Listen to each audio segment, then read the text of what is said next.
What's up, guys? Thank you for joining us for another home theater hangout. We got the whole crew tonight. We got Matthew Poes, audio extraordinaire, audiologist. I don't know what the proper term is. Dunn, and then Kellen from Dream Media. Whoa. Representing. What's up? All right, topics tonight. I guess we're gonna hit off the Florida Audio Expo first. Right there, Don and Kellen. You guys were the only two here to go check that out. What's that like? What was I missing by not going there this weekend? Matt weekend. Poes was on a secret mission. In the Caribbean. I was supposed to be there, and I was in the Caribbean instead. I can't tell you why. I would have easily traded places with you this week. The show was that bad. No offense against Don, but I don't know. The 2-channel show really wasn't my. What would it offend me? Definitely in the home theater style, but there was some cool stuff there for sure. With the which like the best room that was there? Right off the bat, just bam. What's the best?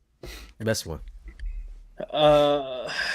I texted Don this. I think the Borison Towers were very solid. I kind of went for a realistic approach. Like, I'll never afford some of the $500,000, $800,000 setups. So the Borison Towers, I think they were $9,000 for the pair. Super the solid. Bookshelves or the towers? The towers. The towers are $11,000 a pair. The flagship bookshelves were $100,000 a pair. Yeah, is that them right there? But no, they're a brand new model, man. Here, so what did they make the bookshelf out of for $100,000? Unobtainium. Apparently, they're nice looking.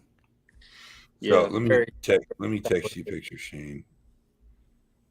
Borison. So it's a new line that Borison's coming out with that's going to be their entry level line, and it has a lot of trickle down technology. The cabinets is stunning, man. It's all carbon fibered out, and the drivers are crazy. They don't have surrounds on them, kind of like the B&W mid range driver they've used for a long time. And they used a big magnetic ribbon as a tweeter. You got mail. And then they had a room down the hall that had some cryo additions that were pretty interesting. All the metal and the innards of the speaker, everything except for the plastic was cryoed, frozen, to change the molecular structure and everything. But they were really cool. I just sent you a picture, Shane, of what they do that with steel, like in knives. I design knives, and for the knives in the series I've designed are all cryogenically treated. And it kind of changes the molecular structure of the metal a little bit. It works, dude. It makes it super tough if you do it right. Cryogenically treated. So these were cryogenically treated speaker enclosures? I don't know if the it's one of my cryo knives was metal, but I know all the metal inside the speaker was. Gentleman was kind of hard to understand, but I tried to squeeze out as much as I could with the designer that was there for Borison. And then I know you guys, Don, that's the room I left you guys in Saturday. Yeah. How much further you went, but I went back to do some more listening the next day because we're so busy shooting videos and trying to talk to people and cover stuff on Friday and Saturday. On Friday I had all my sales staff from Haven Smart and our director of marketing. So I went back Sunday and just did the listening on some ones that I really liked, and those Borisons they're bomb.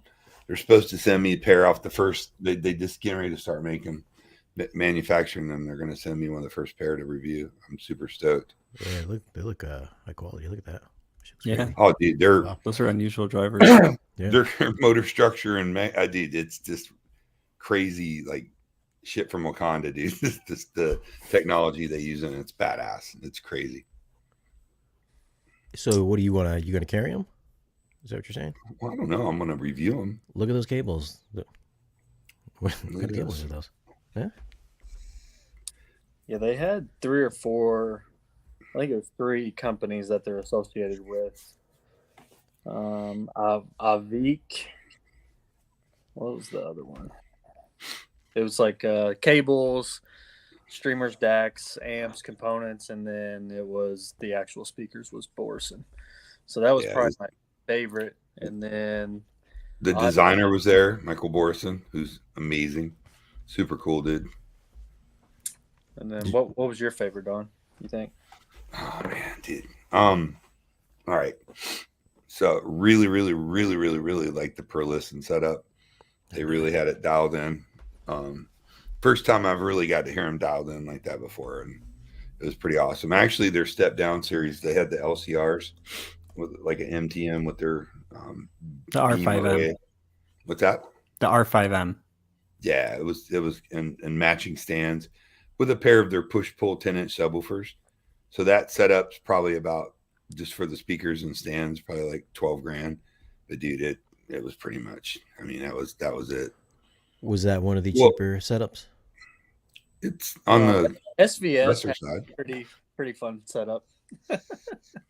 It really, it's not crazy money. I mean, in our world, I loved it. I thought those subs were probably the most musical subs I've ever heard in my life.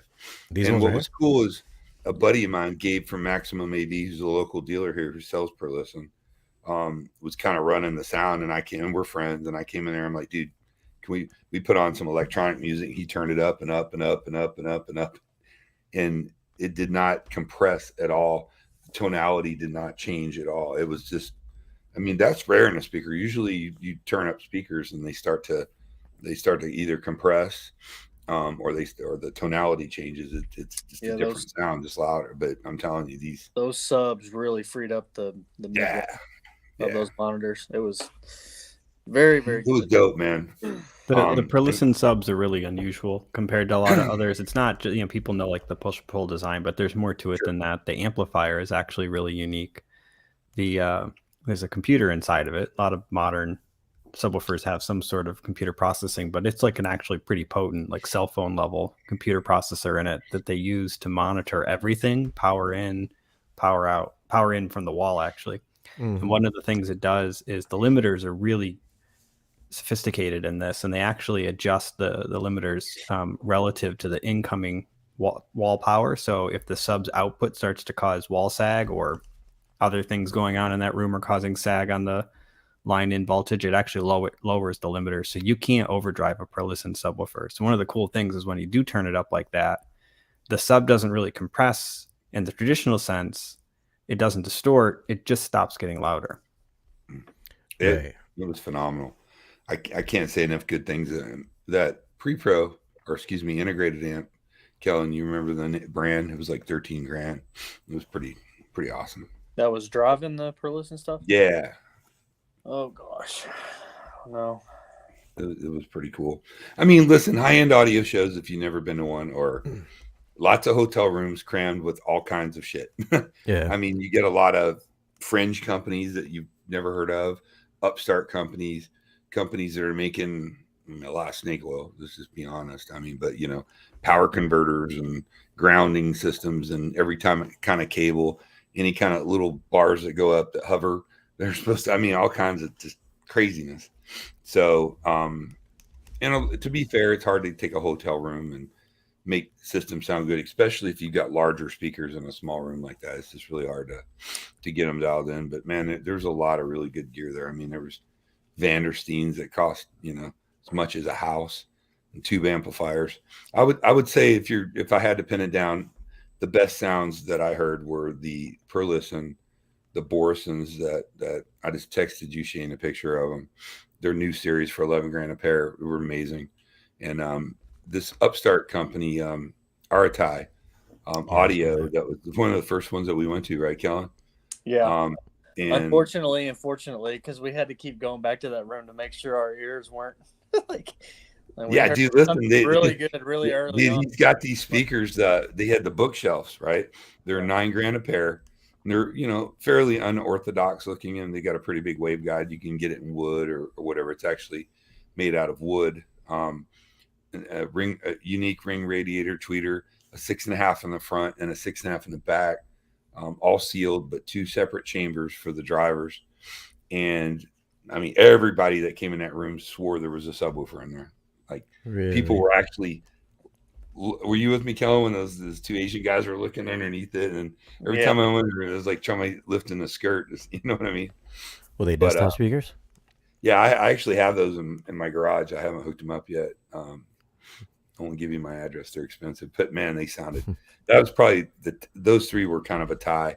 I would say if I had to pick Perlisten just because it had the subs and we got to turn it up loud and hear the volume. But as far as actual clarity and sound and detail, sound stage – just a full richness to the sound. Those three really kind of captured my heart. It goes down at 32 hertz to 30K. Look at that. I mean, it's impressive. It's an impressive speaker to hear it. So, Matt, I want you to measure the speaker for me, if you don't mind. I will. I'm actually really curious. I mean, it's an interesting looking design. Well, so the story's cool. Giannis, the founder of the company, telling you, one of the nicest human beings you'll ever meet in your life, man. Great dude, super well read. But he got into hi-fi and he was a musician and he's a IT guy and just said, man, dug into books, read all Floyd Tool stuff, all kinds of books and measurements and whatnot, and just started working on a speaker that would work good in a room in his own interpretation of it. So he's got two towers as well. He's got the middle speaker is a tower. Real efficient, 25 dBs. It's 25 grand. So 25 dB. But he said that one of his things, the Contra 200, one of the things that he said is he wanted the speakers to be able to play loud and clean, and not compress. And I certainly got that sense. What about you, Kellen? Yeah. Those were awesome. I think him playing a variety of music, I think that was what hurt me at the show, was a lot of music that I don't know. The Smelly Cat.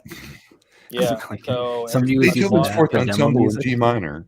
We're going to turn it to about 50 dBs. You hear it?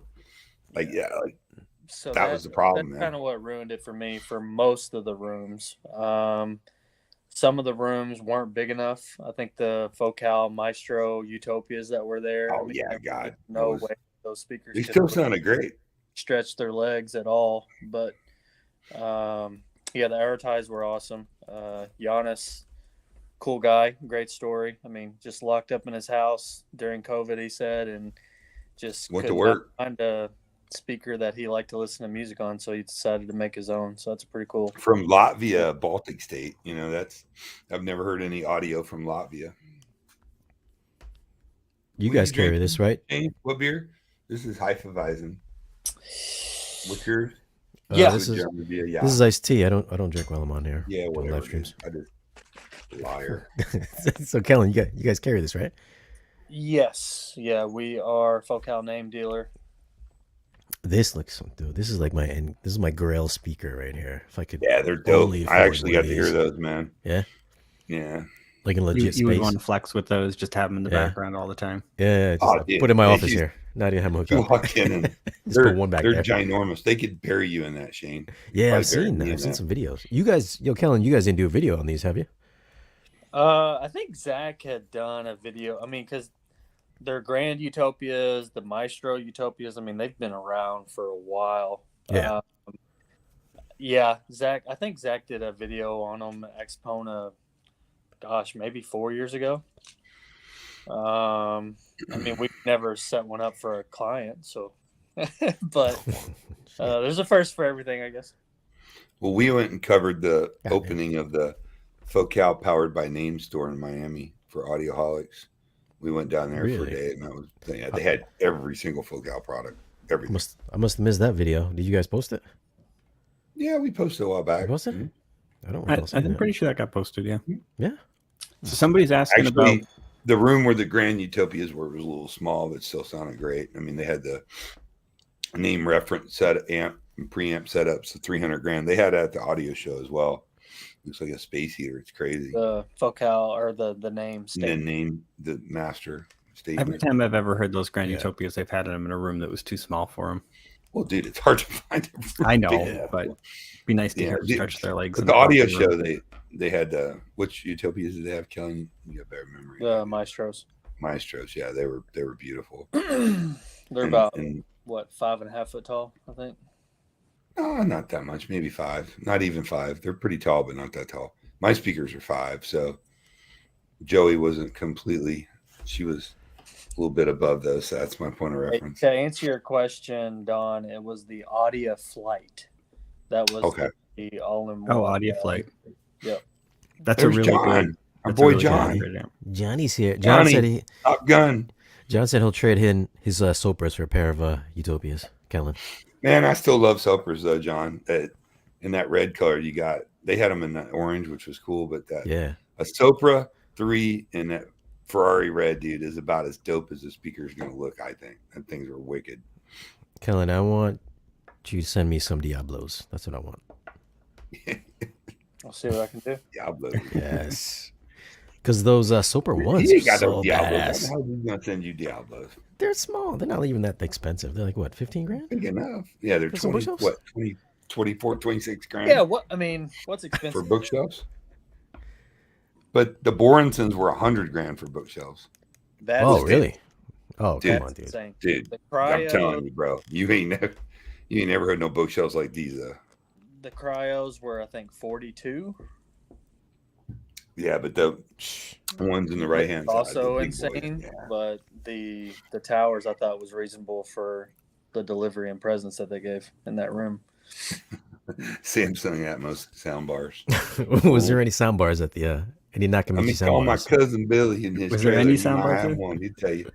No, SVS was close. I mean, their What? setup was 2 SB3000s, Ultra Center Channel, Prime Pinnacles, Elevations, and Prime Bookshelves.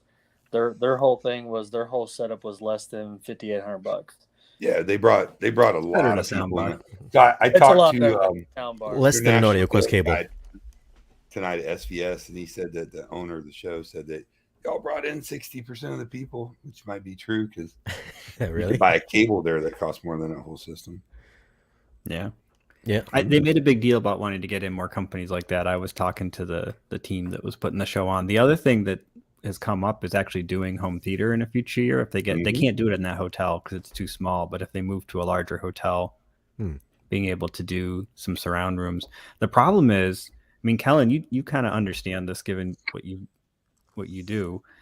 A lot of the manufacturers that sell surround oriented gear have trouble seeing the return on investment in setting up a whole surround setup at one of those shows, because it means renting typically the largest room they have. So you're paying 4 or 5 times more for your room.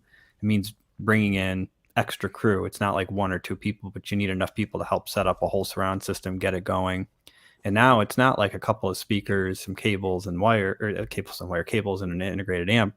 Now you're talking about like a Trinoff processor, 16-channel amplifier, all the speakers, rigging to put them in place, because obviously a hotel room isn't designed to handle a full surround system. So you've got to get something to mount it to. Usually they bring in SBS black did it. curtains. Yeah. I mean, but it was kind of. But it was as basic as they could clever. do. They took a 2x4, a real long one, all the way up close to the ceiling, and they mounted their angled speakers on it. They did a pretty good job. I mean, they were running it with like a $500 Denon. So yeah, but the higher end companies, I think, have argued that it's not worth their time to do it, which I think is too bad, because I think those are better demos. I actually really enjoy the surround demos. Atmos music. Oh. Yeah. I mean, Emotiva's done it at Expo. Now, Jeff actually, JTR, and then with the Integrator line RTJ, he did it for years at Expo. And I don't know if he's doing it anymore. It's a lot of work. Mark Seaton used to do one right next to him. Same thing. We got to book our reservations for Expo. Yeah, I need to go. After missing this show, I think I should probably go to Expo. That's why I don't go to those shows. Those guys are so douchey. Every time I go to the New York audio show, there's kind of douchebags, so I stopped going. No, SVS is cool. They make good products. I mean, I got a they're like in my bedroom. Yeah, they're SP for the normal 3000 folks. Yeah, great those guys are always nice. It's just like some of the Chord, like those guys from Chord. They're kind of douchers. Guys from Quarter douchers. Speakers for the subs. Nah, they sounded good. I like SVS quite a bit, actually.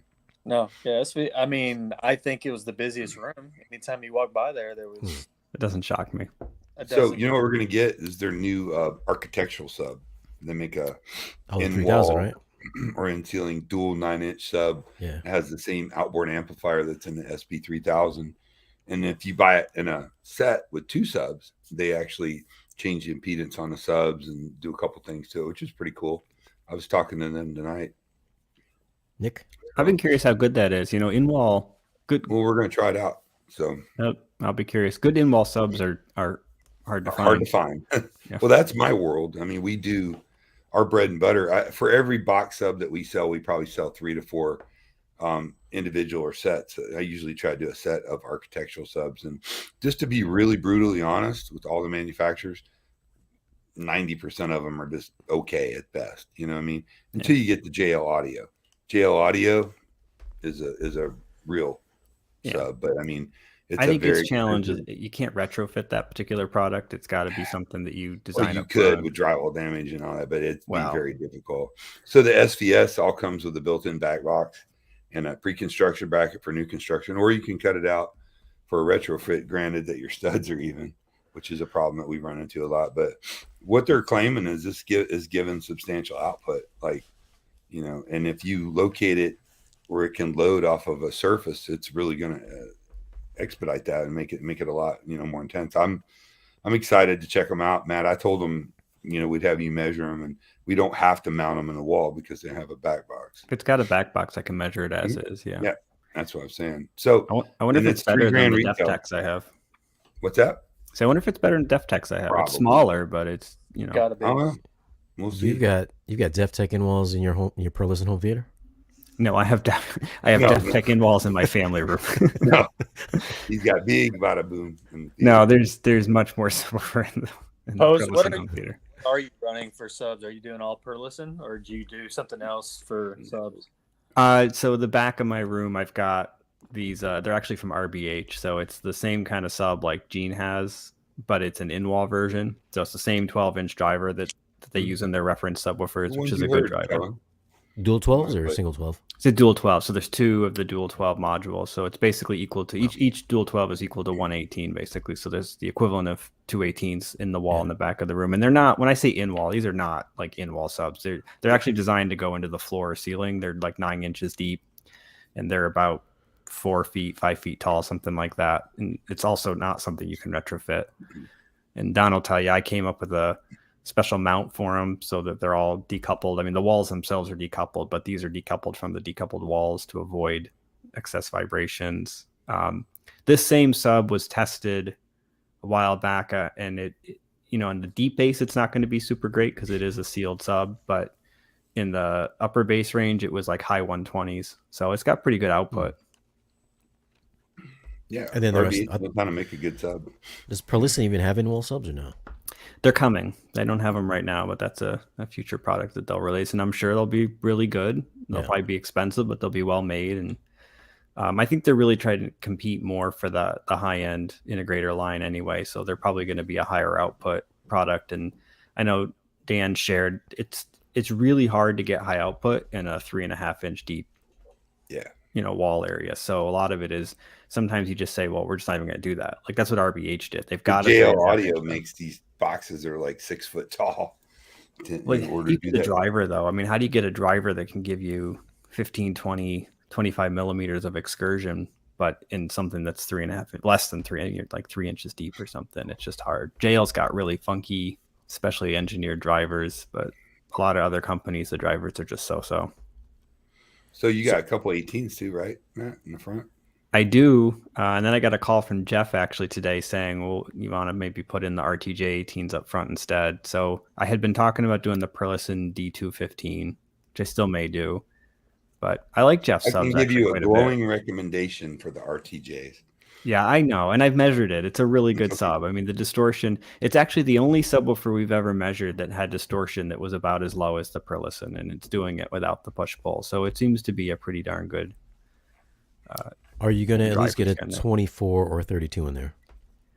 I mean, I feel like I need to. I feel like I need to, too. In that little room, that would be awesome. In that little room, yes. Well, you're going to put one in your little room. Yeah. It's actually in shipping right now. So I'm pretty really? Hoping You're getting a 24. You are getting a 24. Yeah. They're doing a 24. I'm hoping to, if you don't mind, Don, I'd like to take that to the parking lot. No, I'm just gonna. It's I'd not. like to take it to the parking lot. well, it's going to go in my new showroom, but I was going to come check it out. You know what I mean? Just to make sure it's okay. Yeah, Matt, we'll get that one to you. You just have to help me get it. No, I don't. You don't have to get it to me. We'll take it over to the shop where it's going. Take it into the parking lot there, and I'll just measure it right there. We'll annoy the crap out of your neighbors for half an hour and be done. How do you even do that? Isn't it noisy outside? It's like windy and all that. Like, how do you get an accurate reading? Well, it really, really low frequencies, that can be challenging, and then you just try to pick a time of day when it's not too bad. I actually haven't been to the showroom yet, so this may not be a good idea. His showroom may be too noisy. It's not bad. It's not bad. All right. But the subwoofer typically is loud enough that when you're measuring it just like 1 meter from the subwoofer, the signal to noise ratio in that burst test you're doing is good enough that it doesn't really matter, and you get a perfectly accurate test. So usually 20 hertz and above on anything with decently high output, you can measure no problem. And you can tell when it's a bad measurement. So it's not like it's going to give you some really high number and it's all garbage. Like, you can just see that the waveform is screwed up and you've gotten a bad measurement. So we usually know when we're getting a good one or a bad one. It's usually the opposite. It's that it constantly fails because it's too noisy. Yeah. And so we would know, and then we just wouldn't give a result for that. We would say like the ambient noise was too high to do a valid test at 12 hertz or whatever. But I have to imagine that the Skendo 24-inch subwoofer is going to have pretty serious output at 12 hertz. I think on the specs it's like 118 dBs at 20 hertz or something. It's insane. I mean, it's definitely on the low side, though. There's probably a few subs that can keep up with it. I know Meyer Sound makes an infrasonic now, and a couple companies do, but it's going to be a monster. Giant. They're sending me a pair of their ported 12s too to test. Who, Meyer Sound? No, a Skendo. I think the thing that I kind of am curious where the number comes from in terms of whether it's right or not, just because it's such a high number. But the Xmax numbers that they give for their subwoofers are really high. Like, they're higher than anything I've seen on anybody else's subs. The highest I'm familiar with that typically in production subs is like 36 to 38 millimeters. And I think they spec theirs at like 45, something like that. They probably even the smaller ones. Well, no, I think it's those infrasonic subs. Yeah. But probably have to be. It's just hard to get a voice coil. Like, there's just not a lot of companies that make subwoofers with voice coils that long and motors that can handle it and everything. So it's just they're made a in lot Europe to design. someplace. Yeah, they're German. Or Asian. German. Sure. Well, company's German. They probably have their drivers made overseas. I would assume that those drivers are custom. I would assume they're making. Well, I those saw the drivers 80. in-house. He sent me a picture of it before it came out. Yeah, we had like 9 Asian people trying to move it side. It looked like Asian. That's true. I saw that picture too. They look really small next to that 80-inch subwoofer. Let me guess. You probably need about 2 white guys to move it, right? No, well, that was the case for it. Was probably made in Asia. I think it'd probably take 12 white guys to move it. I think. Probably. Yeah, we always got to go there, dude. It's not that. Yeah, we're only about 2 beers in right now.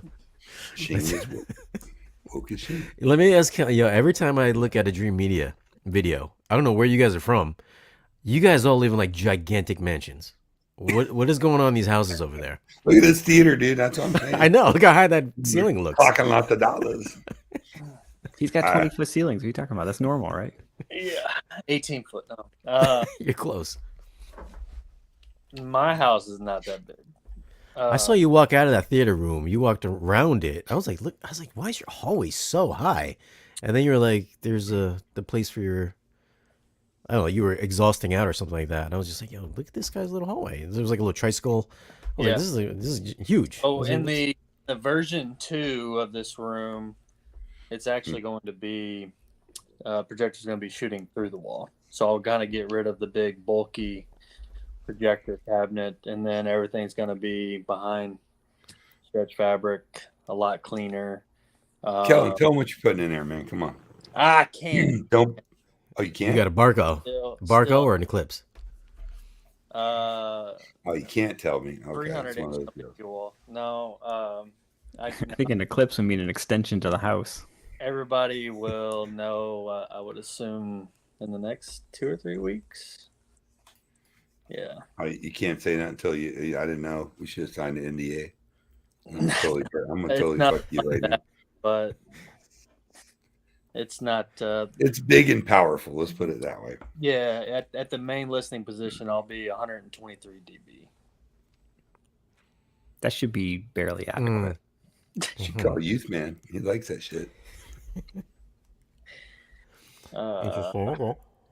Yeah, I mean, from what I heard while I was touring, their facilities was extremely impressive. So we'll see. I'll be anxious to see how it listens in my room, but because I heard it in a huge like auditorium, and I think one of the most impressive demos that I've ever heard was there. They had these speakers that were the X20s. They're like the size. It's a little bit bigger than a loaf of bread, but they had Who makes that speaker? a company called Meyer Sound. Oh, okay. All right. I never heard of it. So they were just doing like a 2.1, but they had a left and right, and then they had their 212, and it's just 212s, and man, that sub was rocking this.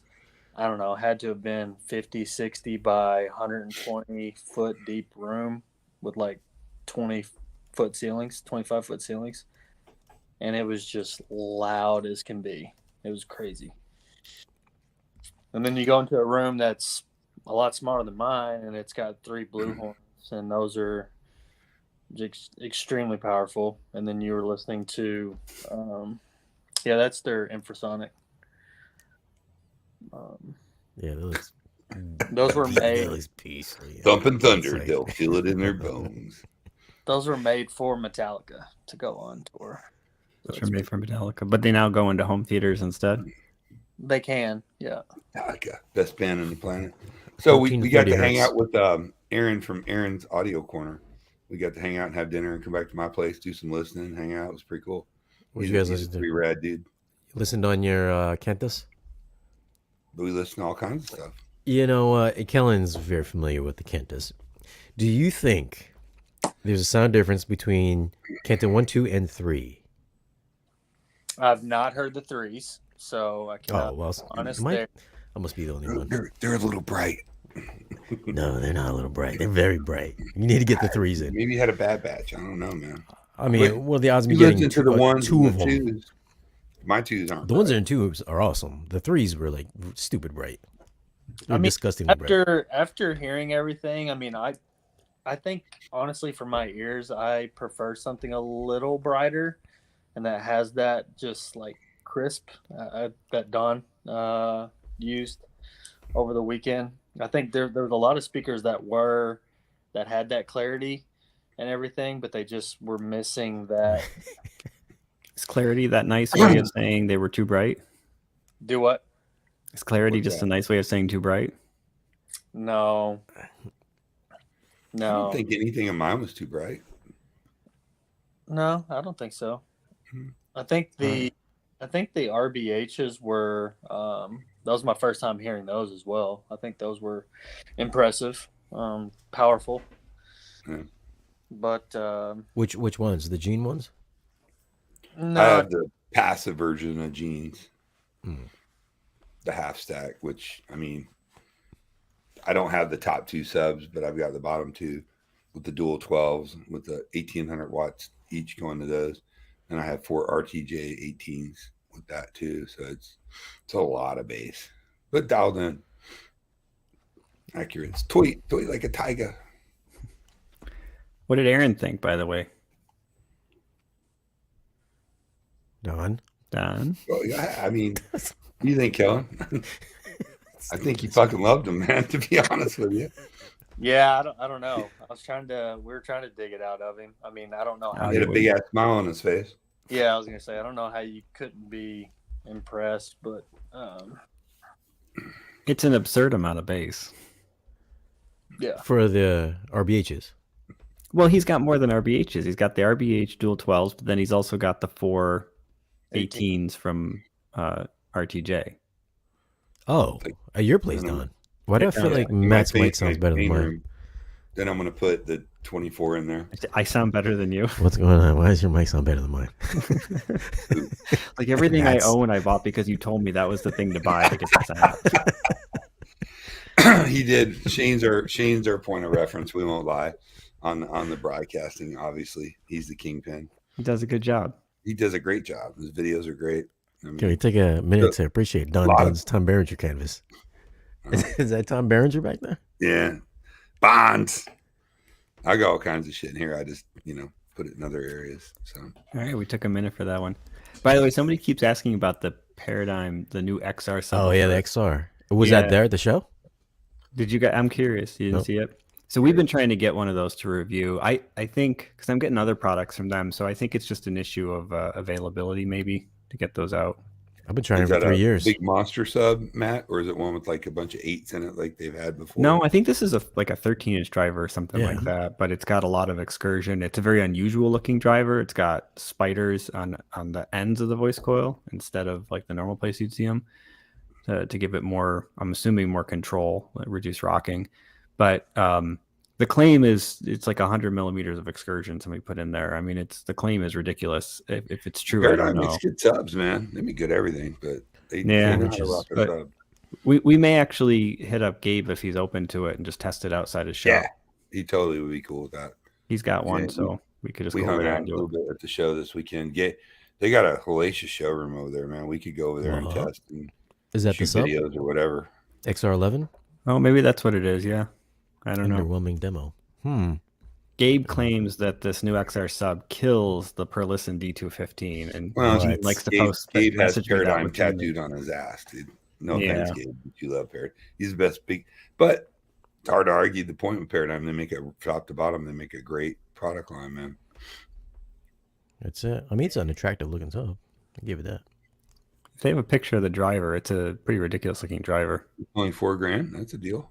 Yeah. Let me see. You've seen the drivers in their Persona series? Oh, hold on. That's XR11. Here's the XR13. That's the I think that's the one I was thinking of. So I guess there's two. I didn't even know there was two sizes. Should probably pay more attention. The pictures. I don't see anything else. 12 hertz. Wow. Impressive. 17 hertz, 140 hertz. Cool. 13-inch. Just a single 13. Yeah, I mean, I can't imagine it's got anywhere near the output of the D215, but yeah. Gabe seems to like it better. Better than D215s? That's what he claims. He specifically seems to think that there's something wrong with the D215 design. What? You guys smoking crack. That's like I've heard demos of it. I haven't had it in my own room, but you've had it in your own room, and that's the best thing ever. Yeah, for sure. Have you had any JLs, man? Because everybody. Like all this talk about other subs and nobody really talks about JL. Is it because they're so expensive? Because they stop. They just need to make a new look to it and then call it all brand new, and then they'll be cool again. Oh, they stop innovating, right? They stop. There's like nothing new that they've come out with like a decade. JL subs rock. They're very good subs, but I think nobody talks about them because the design is like 20 years old at this point, and so it's just because it hasn't changed in forever. People There's just a kind reason of lost why interest. Apple makes a new phone every year. It keeps people's interest. We have attention span of a flea. Yeah, exactly. I mean, the what is it called? The Goliath? Those still look pretty badass. Yeah, the dual 13.5. That thing weighs like 400 pounds. But it's 23 grand.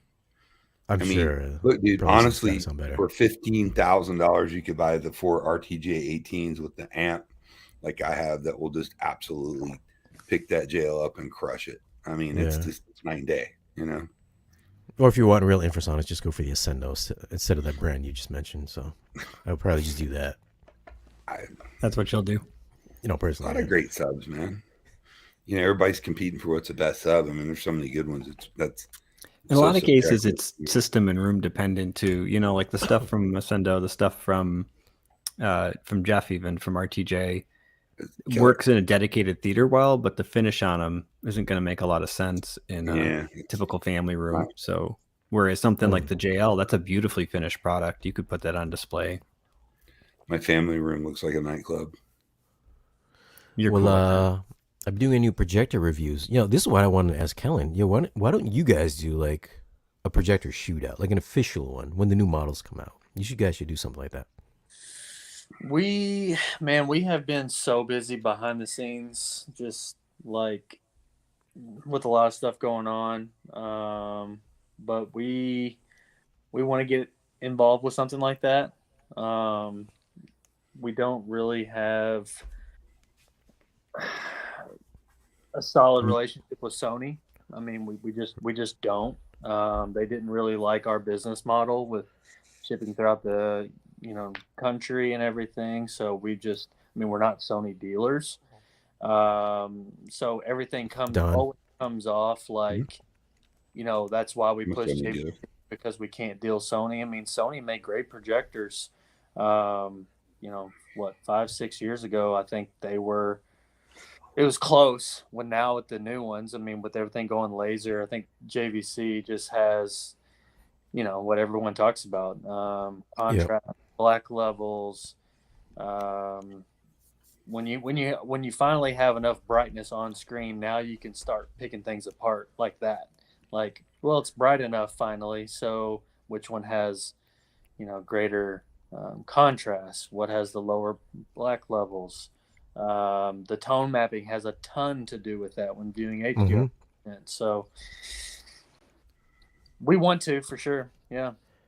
I think the next generation, you should do that. Because I know people that deal with Sony that I'm pretty sure wouldn't mind bringing a Sony unit over, Donald. So, I love JVC, Sony, Epson. They're all pretty close, man. I think. I mean, at that point, Sony's reliable. They work good. And it's just, I mean, as a Sony dealer, we have certain numbers we need to hit, and it's not a mistake to buy a Sony. Although I absolutely love JVC. I think the new JVC products are the bomb. They're both very good. You would be, well taken care of with either or. I've heard some really good things about the new Sonys. Like, I've been a JVC guy forever. It's what I have in my own system. It's what I generally push. And a couple of dealers that I trust really well, who had done some back-to-back comparison to themselves, had been big JVC guys, told me, like, you got to look at the Sony stuff. It's really improved. Some of the things that I had always held true, like contrast, they were saying that at least at the top of the line level, the top JVC against the top Sony, they said the new top Sony actually is pretty comparable in black levels, but actually beat it in some other ways. And so they were like, they liked the Sony better. I was like, you got to be kidding me. That's never been the case. JVC's always had better black levels. Sony's always had color gradation and banding in every single model since. Tell you what does look good. Since 2016 until now. Their flagship. That thing was I haven't seen it yet, so absolutely I can't horrible speak from experience. But what? Color banding. He's saying the Sony had color banding. Polarization. Whatever. I've reviewed it. I've had it in my house. 380? The 7000. The Sony 380? Wasn't that last year's? Oh no, I haven't seen that one. I'm talking about the regular consumer ones, the normal people ones. Yeah, the normal people ones. With the 7000 is that the one that's over 20 grand? I don't remember the models anymore. Yeah, it's like 30, 28 or 30. Yeah. Okay. Yeah. So you thought it had color banding issues? Yes. Yep. 100%. I took it over to I was looking at Value in his showroom. I was like, hey, he's like, oh, it's such a beautiful, beautiful projector, beautiful. I was like, yeah. I was like, did you see the color banding on it? He goes, no. He goes, no color banding. I was like, let me put on a little demo. He goes, oh, maybe that's something wrong with the projector. I was like, on your projector and the one I have in my house? He goes, oh, God, I should bring that up to the engineers. I was like, I'm pretty sure they know about it. It's been here for like fucking 6 years now. I'm like, come on. So I automatically discount their projectors every year until they get that fixed. JVC wins every time. Yeah, that's good to know. Yeah, so don't. So I can keep recommending JVC, you're saying? Yeah. I don't need to worry about the Sony. Yeah, I think either way you can't go wrong, but except for that. Apparently you can go wrong. Shane's saying. Big deal. That's a huge deal. Shane, talk me into it. JVC is the way to go, guys. You know what? I didn't think was going to be a big difference was Don. Where's your camera? Did you charge your phone? It's the charge your phone. Is the NZ8 to the 9, the lens, the 60 mil compared to the 100 mil? What a big difference. I didn't think it would be that big of a difference. Like the detail is so much better on the 9. Yeah. The 9 has matched parts, doesn't it? It's like, isn't there a few different elements to that design that would improve sharpness? That lens is like No. The only difference between the NZ8 and NZ9 or 3100 and 4100 is the lens. The lens is it. It's the 4-way optical block, so it's the 4-way 4-way 8K E shift, where the 2100 only has a 2-way 8K E shift. Yeah, that's literally the only difference between the two. Is the optical block is the same. Everything's the same other than the larger lens that allows more light to give you that extra brightness contrast. Yeah, at the projector shootout that at Value Electronics, they had a Spears and Munsell disc. They were showing a building. It was like a tower with like a little water tower or something like that, and you could see the little rungs on the ladder or whatever. You can make out all the detail in those little in between the ladders, the steps. It was blurry on the 8, but like super crisp on the 9. I was like, oh my god! I was like, what a huge difference that was. Man, every Projectors are 8 boring. a room, I just think that you can. I turn the E shift off. I think it does soften the image a little bit. It does soften the image, 100%. I've heard both things. I mean, I've heard Chris Deering, he leaves it on, and I've heard other people leave it off. You can see if you put on a Zack Snyder movie that's heavily grained, like 300 or BVS, you turn it on and off. Yeah, it smooths out the grain. It doesn't eliminate it, but it softens it for sure. Yeah. And then sometimes I'll put it on if I'm watching like streaming. I can see a slight sharpness like streaming movies. You'll have to tell me what you do whenever you get the Mad VR. Yeah, I was going to say, when you get that Mad VR, Shane, I'll be super, super interested to hear your opinion on it. As boring as projectors are, that fascinates me a little bit. So, thank you for the super chat, Michael Walker. My question about switching video sources using HDMI on AVR. Because in 2005, you need proprietary Crestron cable and equipment to switch HD video. Well, so Crestron makes automation products, Michael. Has nothing really to do with HDMI. They do make an HDI video distribution system. You used to have to use Crestron cable to wire a Crestron system like Crestcat, Crestnet, but nothing really to do with proprietary HDMI cables for Crestron. I'm not really sure. Especially with an AVR, it wouldn't have anything to do with the Crestron. Again, it's a control system. Was there like a Crestron cable in an AVR? Is that what he's saying? I think he's just saying that maybe it was necessary back then to do the switching. Maybe the Crestron would control the switching? Yeah. Maybe if you had a Crestron system. Yeah, nowadays, but even in 2005, HDMI switching could be handled through any AVR had that built in. Yeah, it was pretty new. Yeah, the matrix switching would have been unique. Is unique still. That's more of an external product. Has made and still makes a very high-end video distribution system that's pretty bulletproof. But technology's progressed. I mean, there's a lot of companies. We're putting a system in that is WAP. They call it. It's HD over IP. It's 10 gig. It will switch full bandwidth HD in all formats. Up to 330 feet, and it will also do tiling up to 16 sources. So how that works, you don't mind me doing a diatribe, do you? I don't know. Let's switching subjects, but let's hear how smart you sound. What's that? Let's hear how smart you sound, because usually you're just like going on. I'm like, what? You're going on about nonsense sometimes. Most of the time, I have to be technical all day long with my freaking clients because I actually do this for a living. And I sound what? Because I'm having a drink in my house at 11 o'clock at night. You little prick. We're going to talk about technical. So you want me? I can get very technical at all aspects. Anyways, this they have encoders. Then it goes to a proprietary network switch. The one we're using is a $27,000 retail switch. 10 gig, and you have encoders and decoders on the other end, and it will you take whatever amount of encoders that you want, whether it be 2, 3, 4, 5, 6, 10, 30, and then you have that goes out to the decoders on the other end, and that will actually decode and convert it to HDMI, full bandwidth on the system. It's really state of the art, super cool stuff. It's what the future of video distribution is really going to be. But I'll shut up. What brand is that, Don? That's AV Pro Edge. AV Pro Edge. Okay. But you could other companies make it. I think Atlona's coming out with it. Just Add Power already has theirs out. They kind of pioneered that technology. Binary through Snap has that as well. So I mean, these are several companies are coming out with products for it. We just use AV Pro Edge. We have a great relationship with them, and we feel they make the best video products on the market.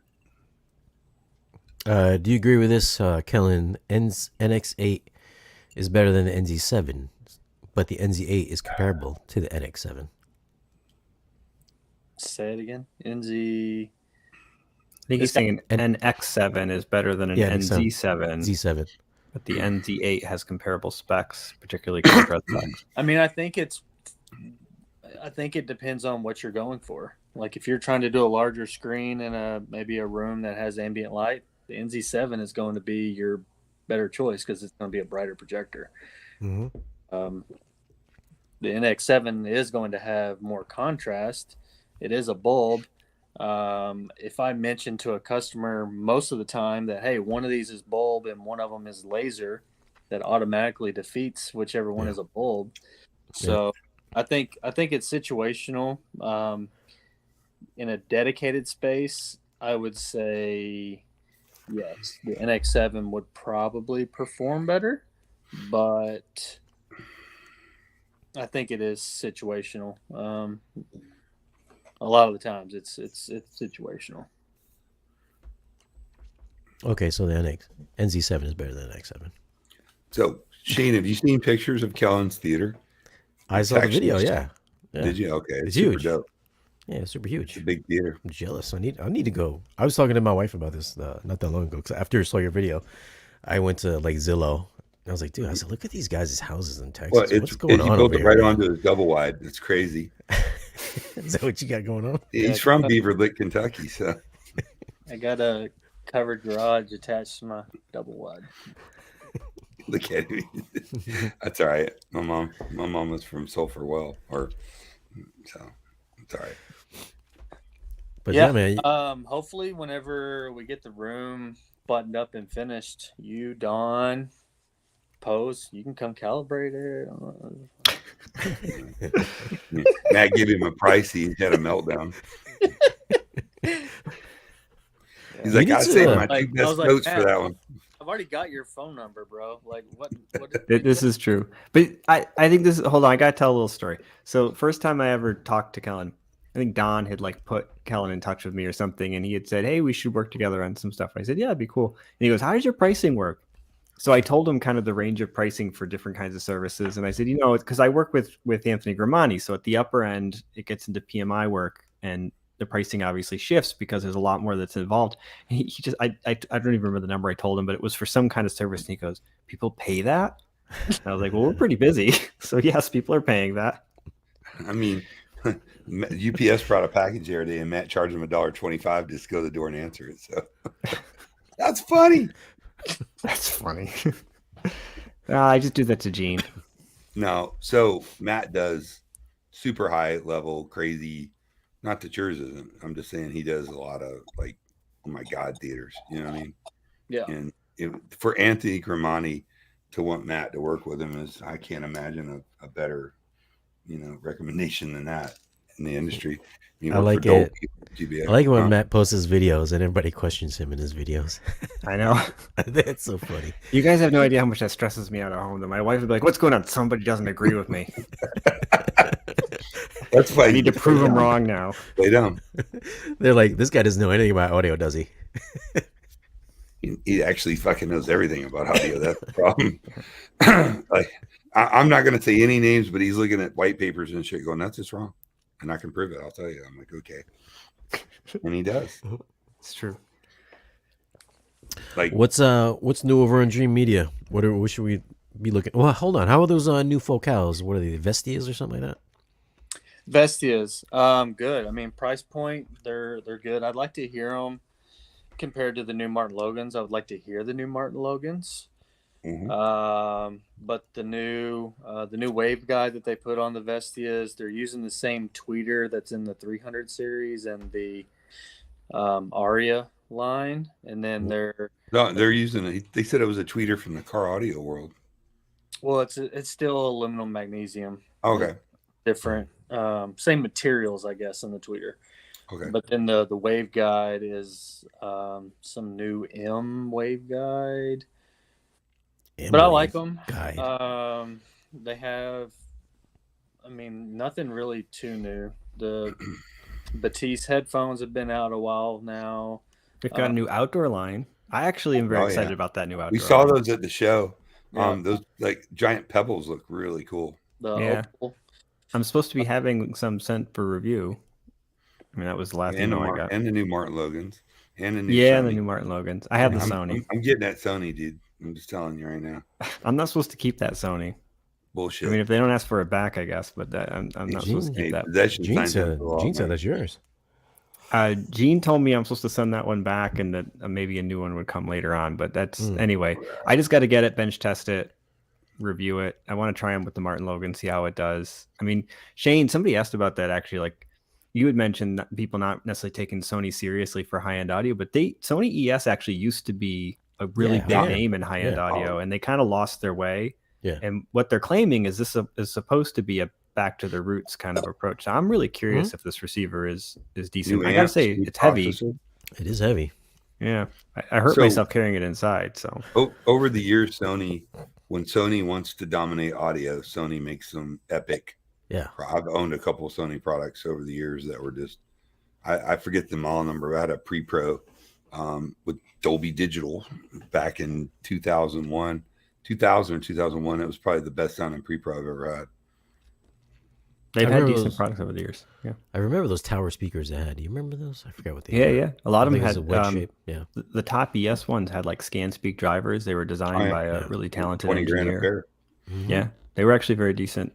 I bought a pair at I think it was called like Advantage Audio or something like that in the high end Sonys? Yeah, the high end ones. Yeah, well they were not. So what happened was somebody had damaged it. They were a display pair and they had matching stands and the stands had been damaged, and so they sold them as like a damaged pair for, I don't remember, like $700 or something. Really?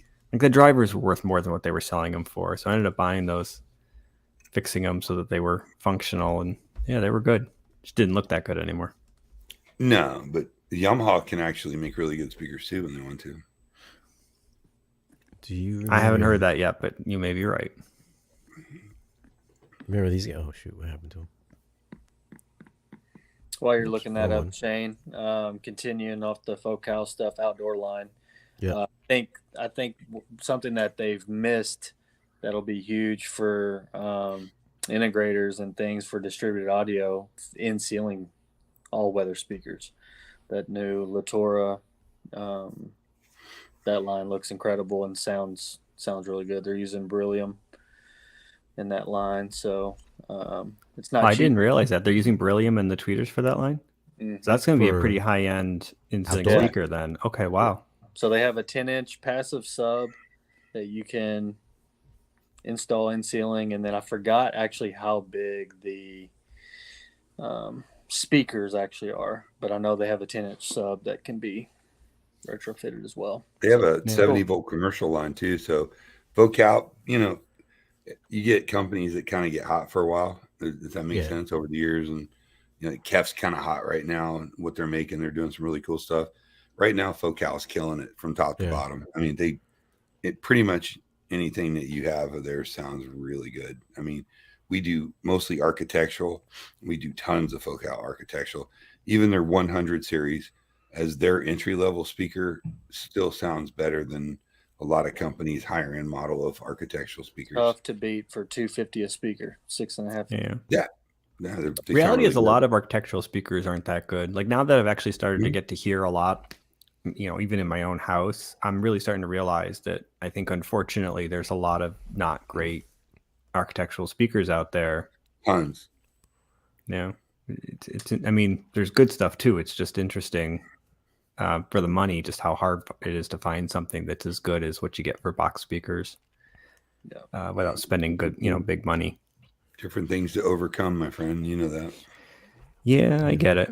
I think there's more to it, but yeah. But most people, like in your family room, you have been awkward or hard to do bookshelves. So I know you wanted to, but yeah, no, we did involve on that. I think for what those costs, looks that's great. actually a pretty good system, and it looks really good. Yeah. What'd you end up doing in there? Well, it's the DefTech system, and that was sponsored, so I didn't pay for that. Is that what And getting ripped out? I'm just kidding. Shame on you. it's, I think, for $5.99 each, it's pretty decent. It's you know, They make good stuff. Yeah, I was actually had very, very low expectations going into it, and so we put it in, and I thought worst case scenario we'll rip it out and put something better in, but it impressed me. It actually was better than I expected. Again, we're talking about $5.99 each. They're not crazy expensive, and they play pretty loud. They actually measured a little better than I expected. There's definitely some little issues, especially in the highest frequencies, but most of it not too noticeable. And then it's currently powered by a Pioneer receiver that's got Direct. Direct did a pretty good job getting everything, in shape with those. So all in all, I think for what it cost, it's fine. It impresses family people. room system. It's Yeah, great. And it's not a it serious looks great. system. You don't notice it really unless you look for it. His subs are architectural and the ceiling up high.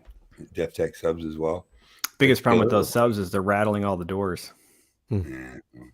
It's a wall of doors, and all the doors rattle from it. So.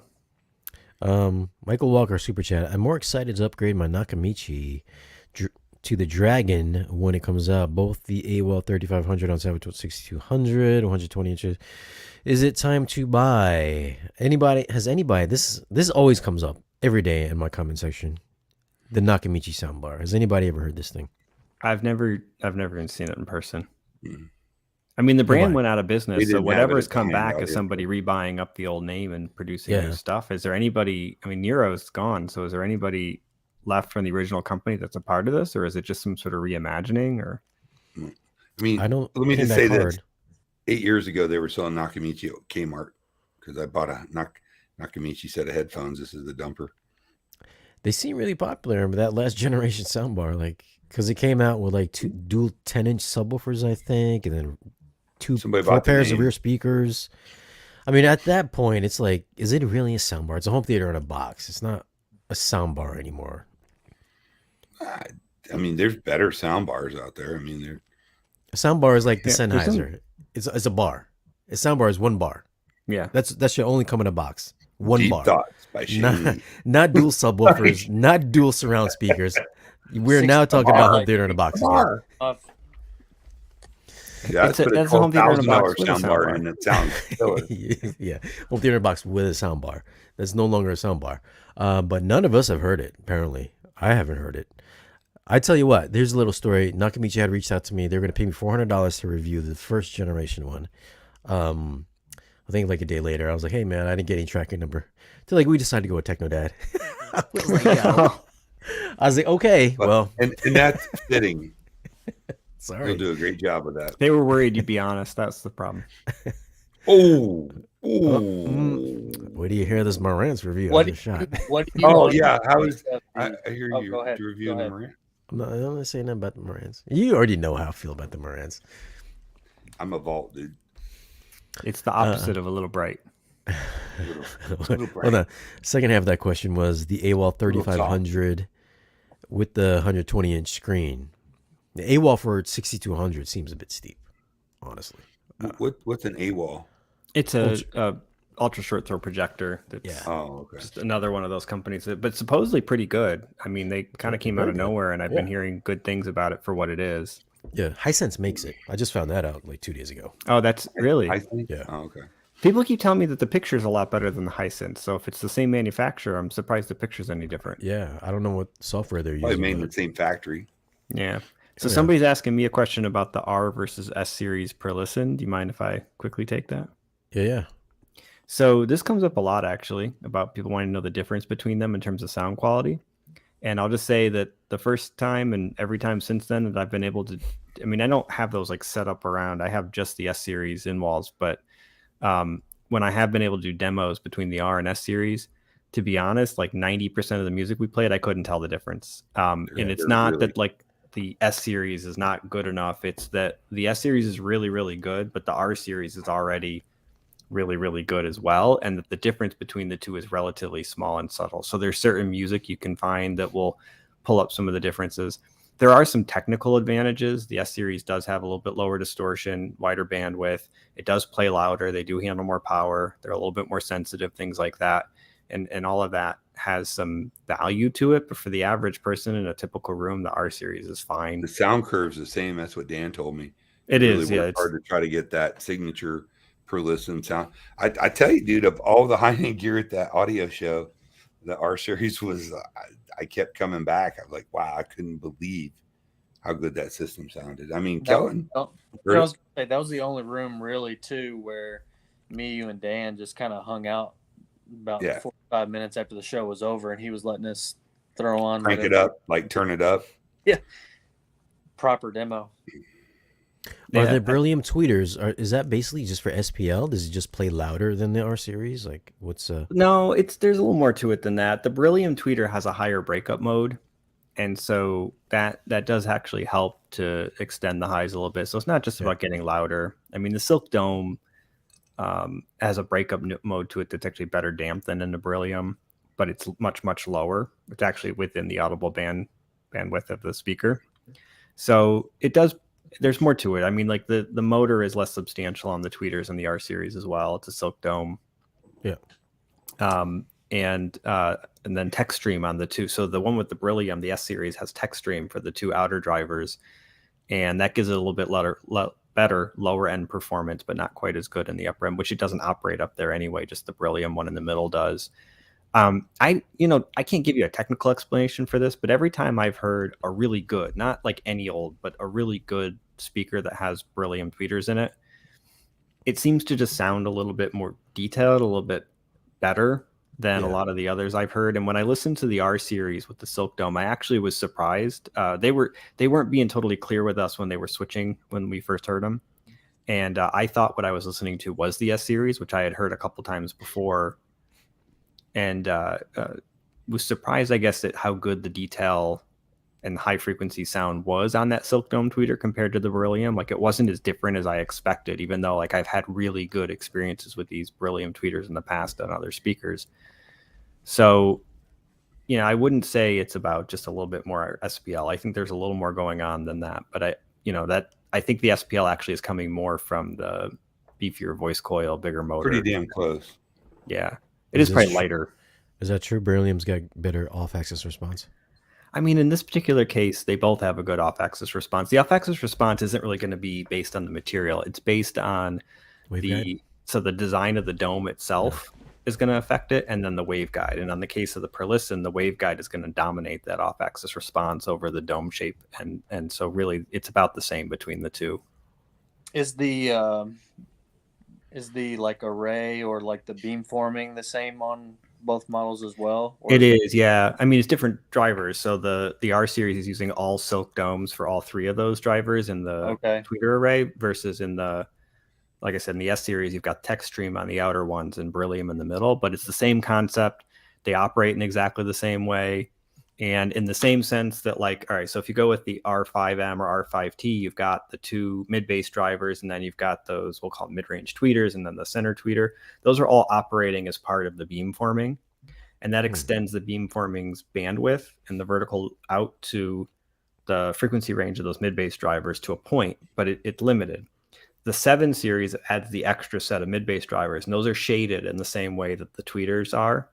And so you actually get wider bandwidth in the beamforming. So the 7 series actually has much broader bandwidth of that vertical directivity control than you get in the 5 series, which you can see if you look at their own charts that they show you actually make this pretty clear. So if you look at the vertical, those radar plots, basically little colorful, goofy looking things look like aliens, you'll see a much smoother, thin line in the middle of the vertical directivity plot of the 7 series versus the 5. But otherwise, the concept's the same between the S and R series. There's no real difference. Yeah, I didn't.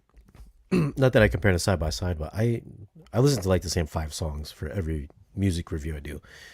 I couldn't tell the difference between, or just remembered the difference between the S and the R. That's why I bought the R's. I was like, this is good enough, where I didn't have to spend the extra $2 or $3 grand, where I would just keep it as the reference speaker, because those were just as good as what I think is the best speaker I've heard, are the Soper speakers.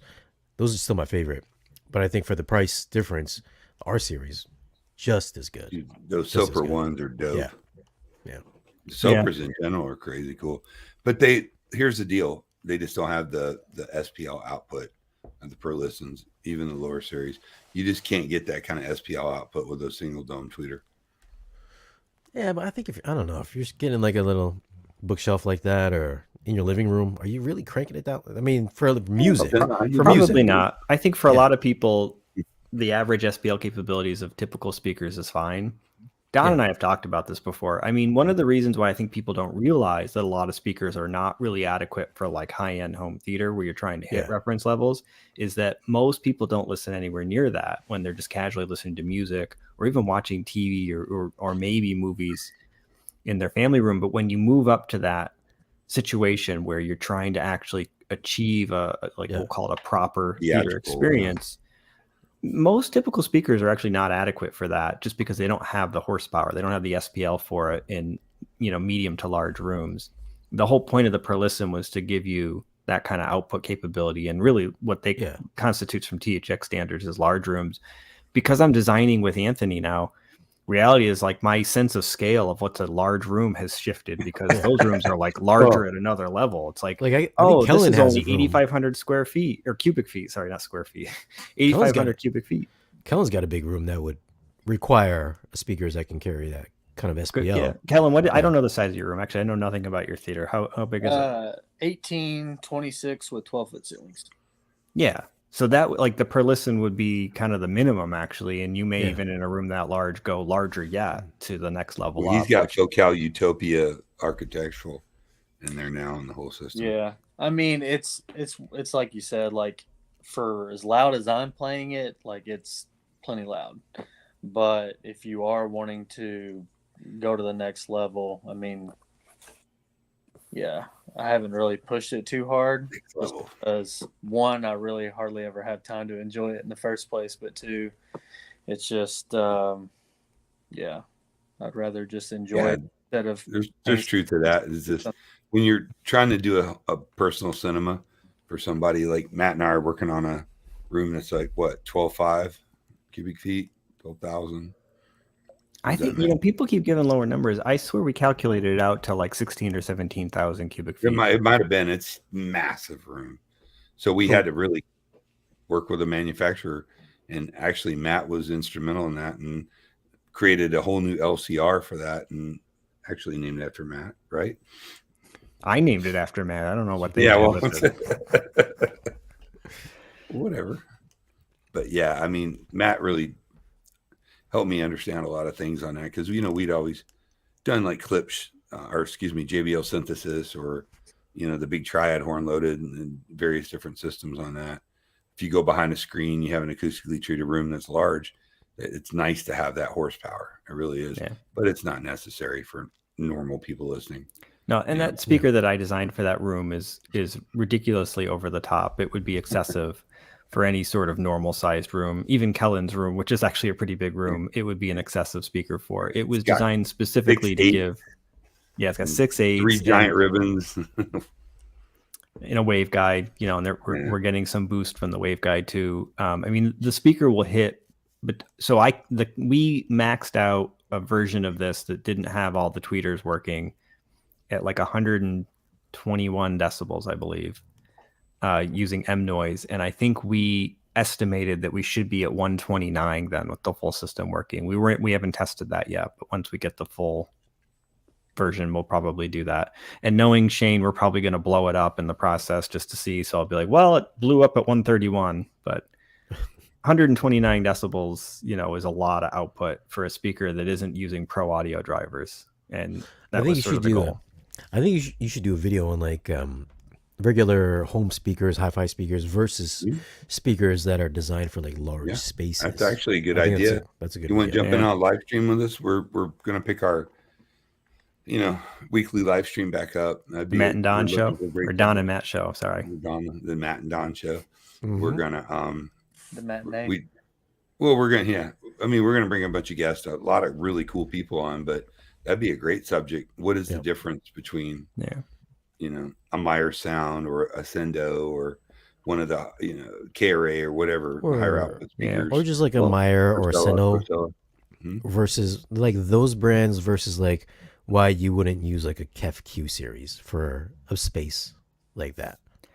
I actually, so people kind of ask me about that. I've even had people, to go to Shane's point earlier, people sometimes challenge me on that. They're like, why can't you use, like, I've used clips or I've used Kef or whatever in pretty large rooms. They sound fine. And it's like, when I'm designing a room for a client that's that big, I can't rely on it's fine. Like, I actually have to have hard numbers that tell me it's going to be able to hit.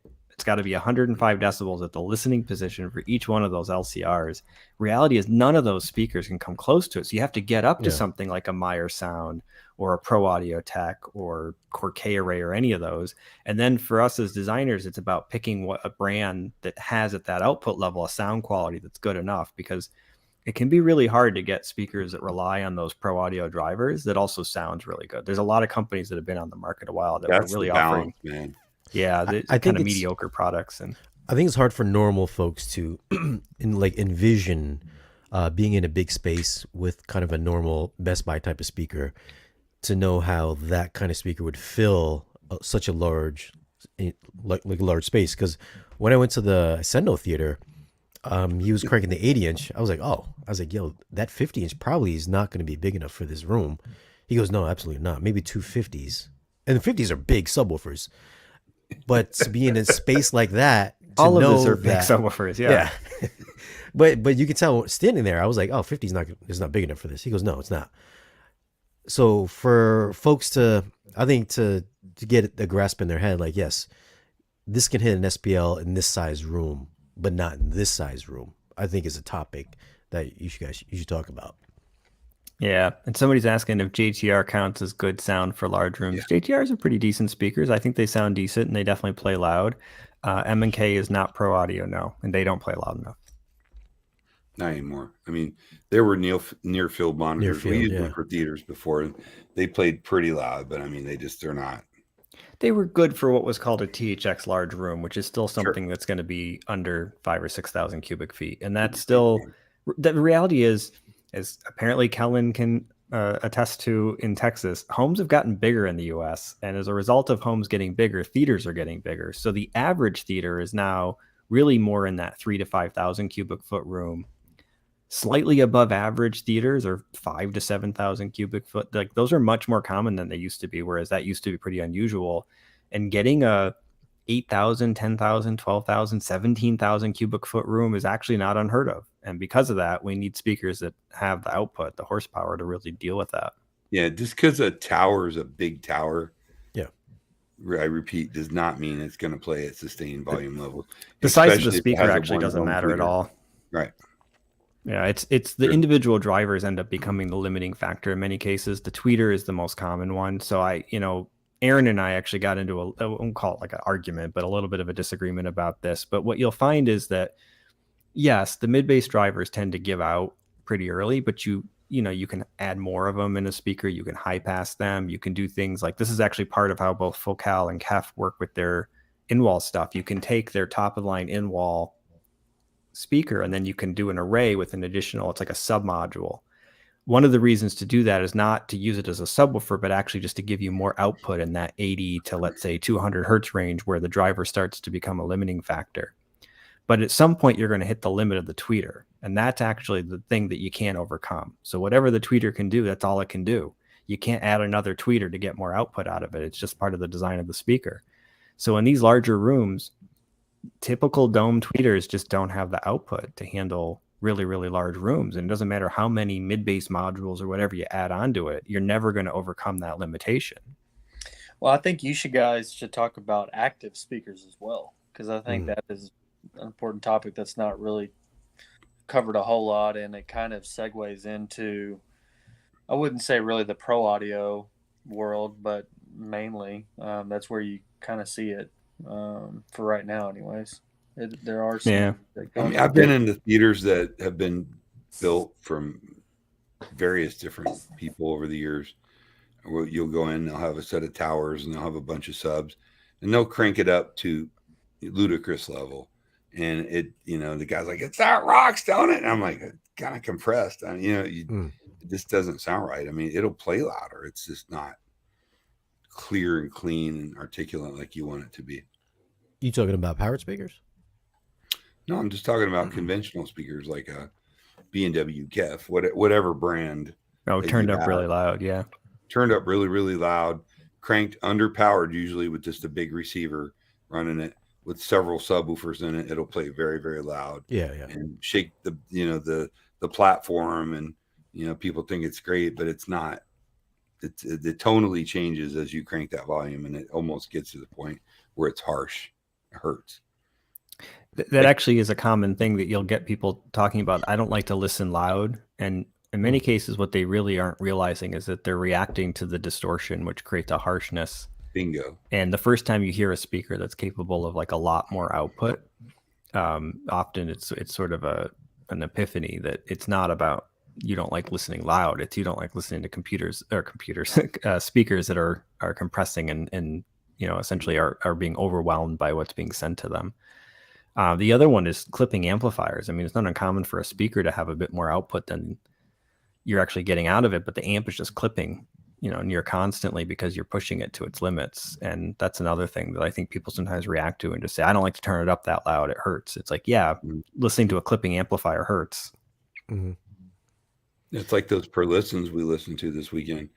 Literally, we played it pretty loud for a short amount of time, obviously.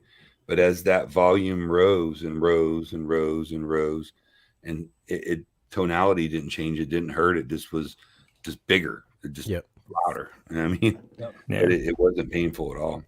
And in my opinion, that's what any good speaker should be capable of doing. And it's not universally true. Yeah, obviously, I like Perlisten, so I talk a lot about that. There are other brands that are capable of doing the same thing. Even the really high-end Kef stuff actually can play pretty darn loud. It's just a little below really the Perlisten, and it's impressive, especially the reference metal line, how loud that stuff can play.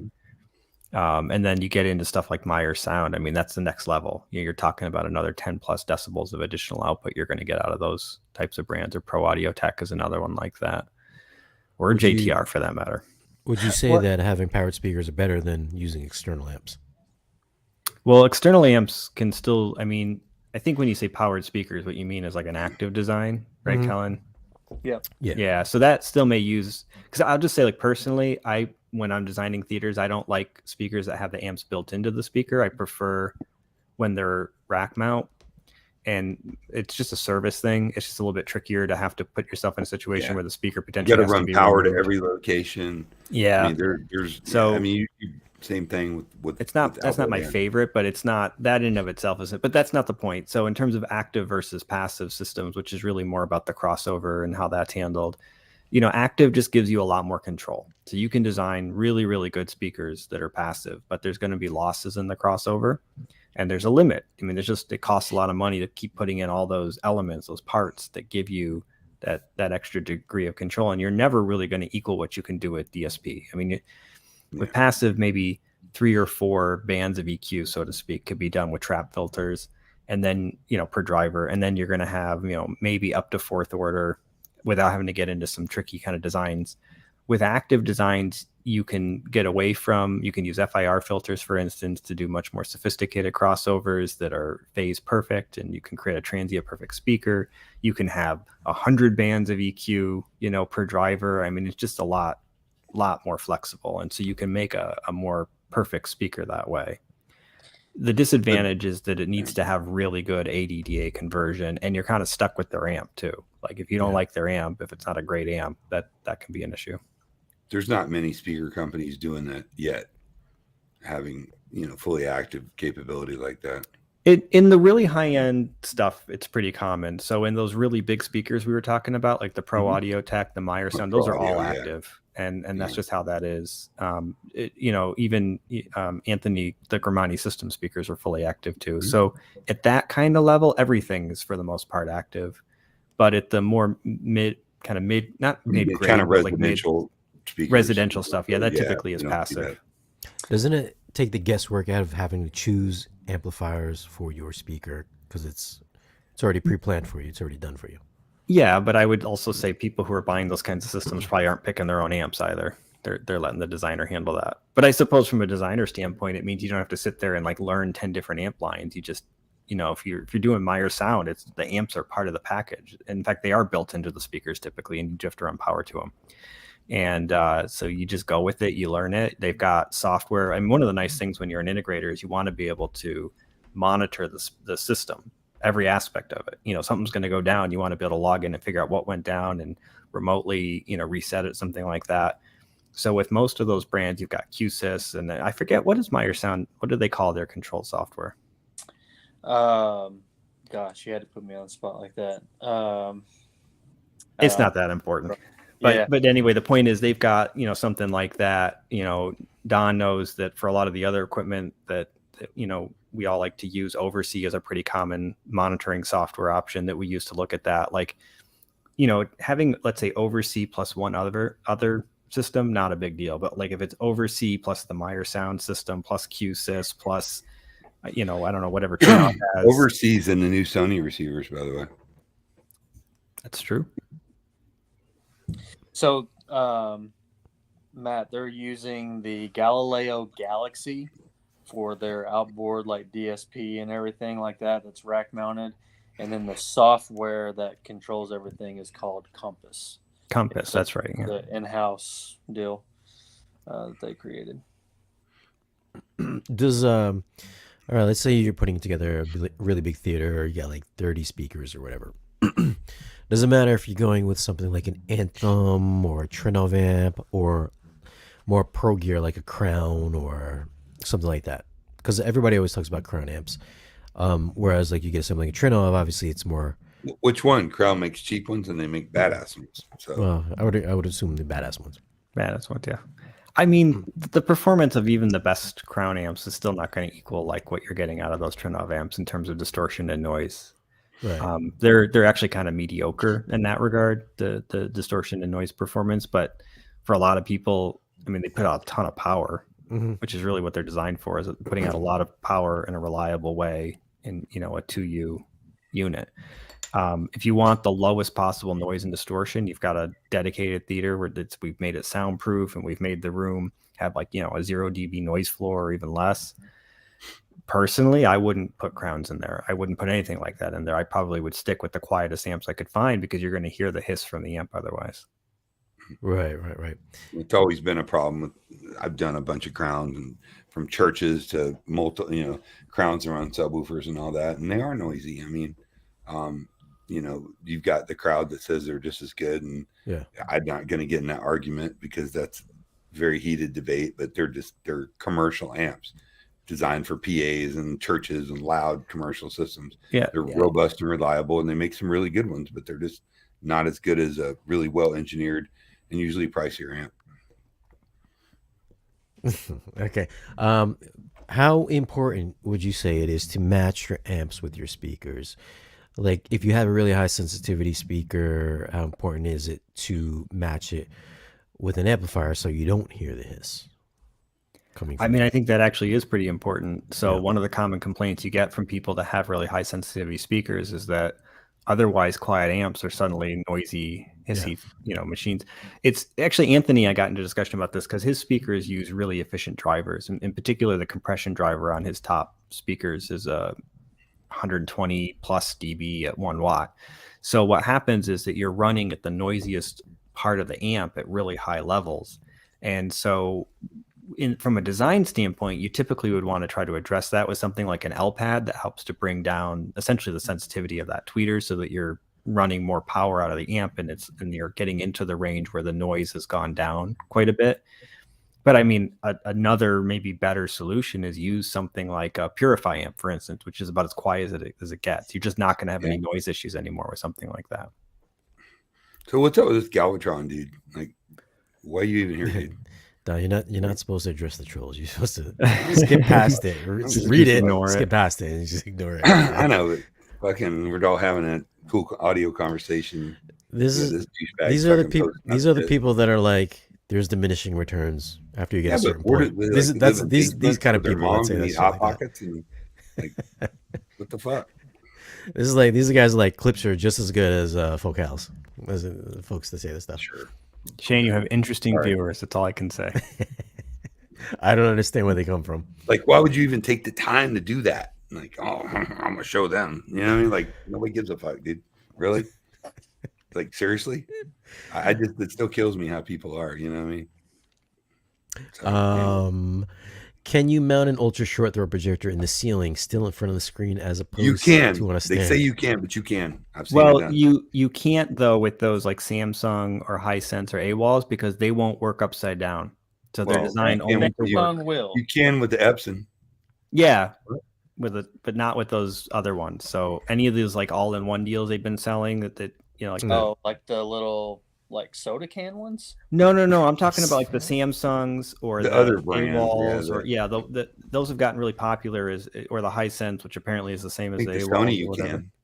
can. Those are Sony. not because I actually wanted to do that I wanted to do that outside in a protected box, and I was going to use one of those, and I contacted the companies for each of those, and every one of them said, no, it has to be used at a fixed distance from the screen, and it has to be sitting on, like upright, basically. It can't be upside down because they don't have an ability to flip the image, and they don't have any sort of zoom. They don't have an inversion. They don't have an inversion, and they Yeah. don't have any zoom. Samsung does though. So whoever Does you it? talk to at Samsung, Oh, that's what they told me. I was like, well, that one's out. cut him out. All Yeah, right. because we installed. So here's the thing. I get asked this quite often, actually. I'll touch on short throws a lot because I feel like there's a lot of stuff out there on them, but there's Misconceptions. still a lot of people that are still trying to find the solution.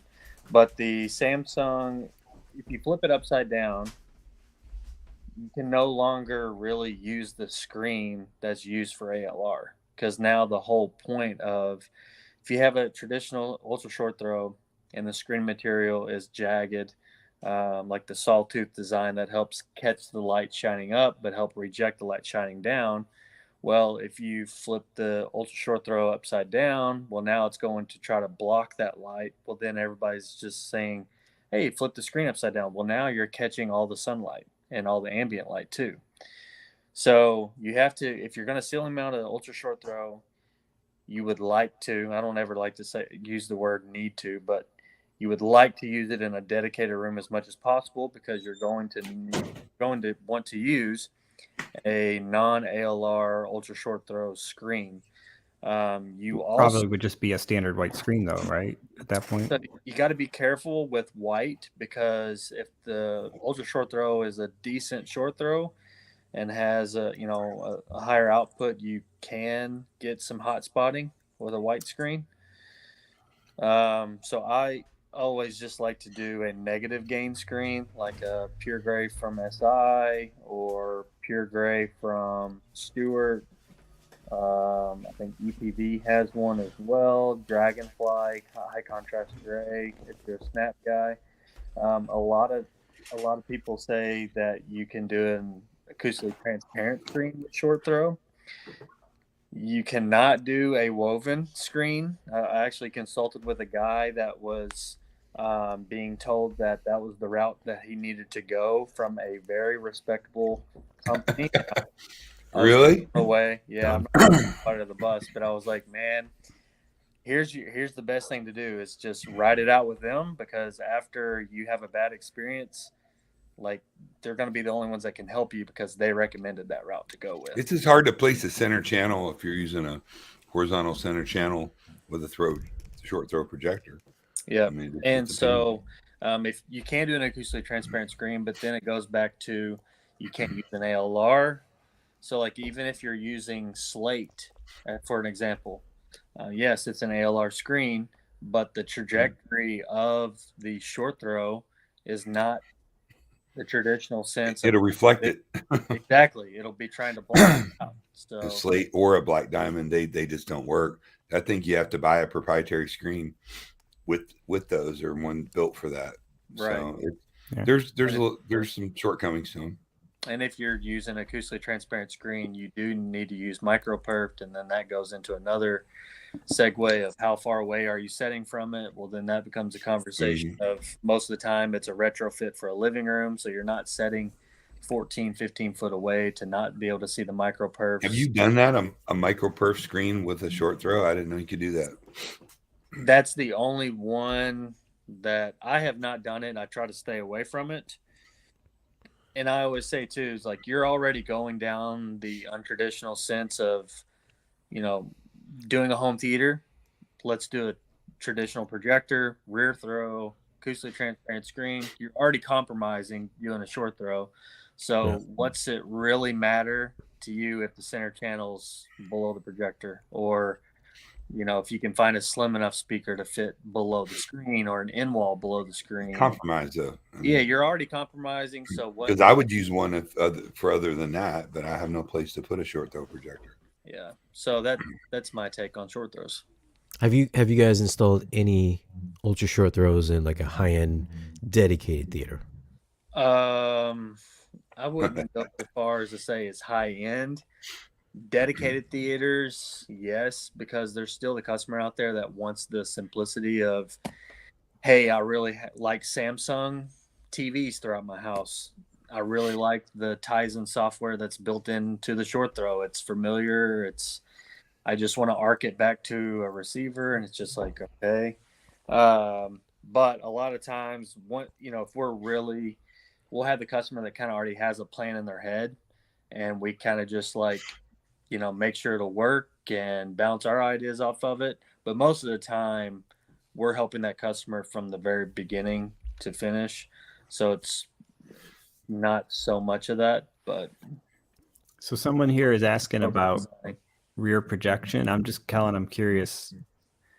So I have my opinions on this, but I haven't had, to me, rear projection nowadays is more of a problem solver than like a go-to solution. Yeah, it would never be a go-to. Do you spec them in much? I don't spec them in at all. No. Yeah. How does that even work? I see it always in the menu. Like you're shining it from a separate behind the one? image. Yeah, you're mirroring the image basically. And it comes through the front and it looks just as good? Yes. So the material is different. It's a semi-translucent material. And when the image hits it, you'll see it projected on there. And of course, there were, big screen TVs back when like I was a kid. Don, you were an adult by like then. Mitsubishis and all that. Yeah, those use rear projection. But true, yeah. You mean front project or rear projection? Rear projection, yeah. That's the way big screen TVs used to work, because they basically were rear projection systems built into a box, a bunch of mirrors to kind of snake the image up. We've done a few rear projection systems for a couple reasons, and whatnot. I've had a theater room where we cut a hole out in the wall and did a 156-inch 235-to-1 screen. We did a Runco projector in the other room. There was a big room behind it, but most of them, you were able to purchase like a housing, like a frame, and that frame would set the projector in, and it would bounce off a mirror and project right onto the screen. It was a little challenging to get positioned, but you just don't have much effect from ambient light. You would if on the screen, but we did one because the guy liked to do karaoke with the lights up, and his theater room was huge. It was like a theater, but had a big dance floor kind of thing on it, and we actually won a bunch of awards with that one. So. I could see doing that for like outdoor systems and stuff too. It's a very specific screen. Yeah, you have to have a rear projection material. Like if you look at SI, they call it the 365. We do it on our outdoor screens. I've shown you that, Shane, where we do it in the mosquito net. Yeah, okay. Shoot up. Right, they make some of them look like a lens, even like they have some hard materials that actually have like a lens look to it that are used for that. It's kind of an old school approach. It's not used as much anymore. I could see speccing it in for problem solving where you can't put the projector in front. But just really quick, the reason why I wouldn't spec it in a high-end home theater anymore is that if this is like a dedicated high-end home theater, really ideally the speakers should be behind the screen, and you can't project an image through speakers. So you've created a sound compromise for picture. I don't know that the picture is any better. Really, personally, I would rather Wouldn't it be worse? I would think it'd be worse, no? It's such an old technique that I haven't seen what it looks like with today's best projectors, so I can't really answer that. Looks good. Yeah. Stuart had, well, actually, it was Barco and Mad VR had a setup at the Tola Expo for CEDIA. It's like the smaller CEDIA for Texas and Oklahoma area. But they had a rear projector, and I was like, this looks awful. Like, there you go. Yeah, it was like just super, just fuzzy. It just looked awful. And I was like, man, I would not be displaying this. This is our $80,000 Barco, and it's like, oh, geez. Listen, in the high-end space, you're going to see micro LEDs eventually surpass projection systems. They're just hands down superior.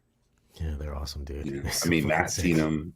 Yeah. I've seen them. I mean, I do think that they are going to probably replace projection eventually, and that we're going to see more of a split. Like right now, it's still pretty rare. They're still pretty pricey, but as they come down in price, and I think actually for people like Don, Kellen, and I, like we have to evolve with that because our design approach is built around projection systems and TVs, and now it's going to have to be built around basically giant direct view boxes. TVs, the speakers, everything's going to be different.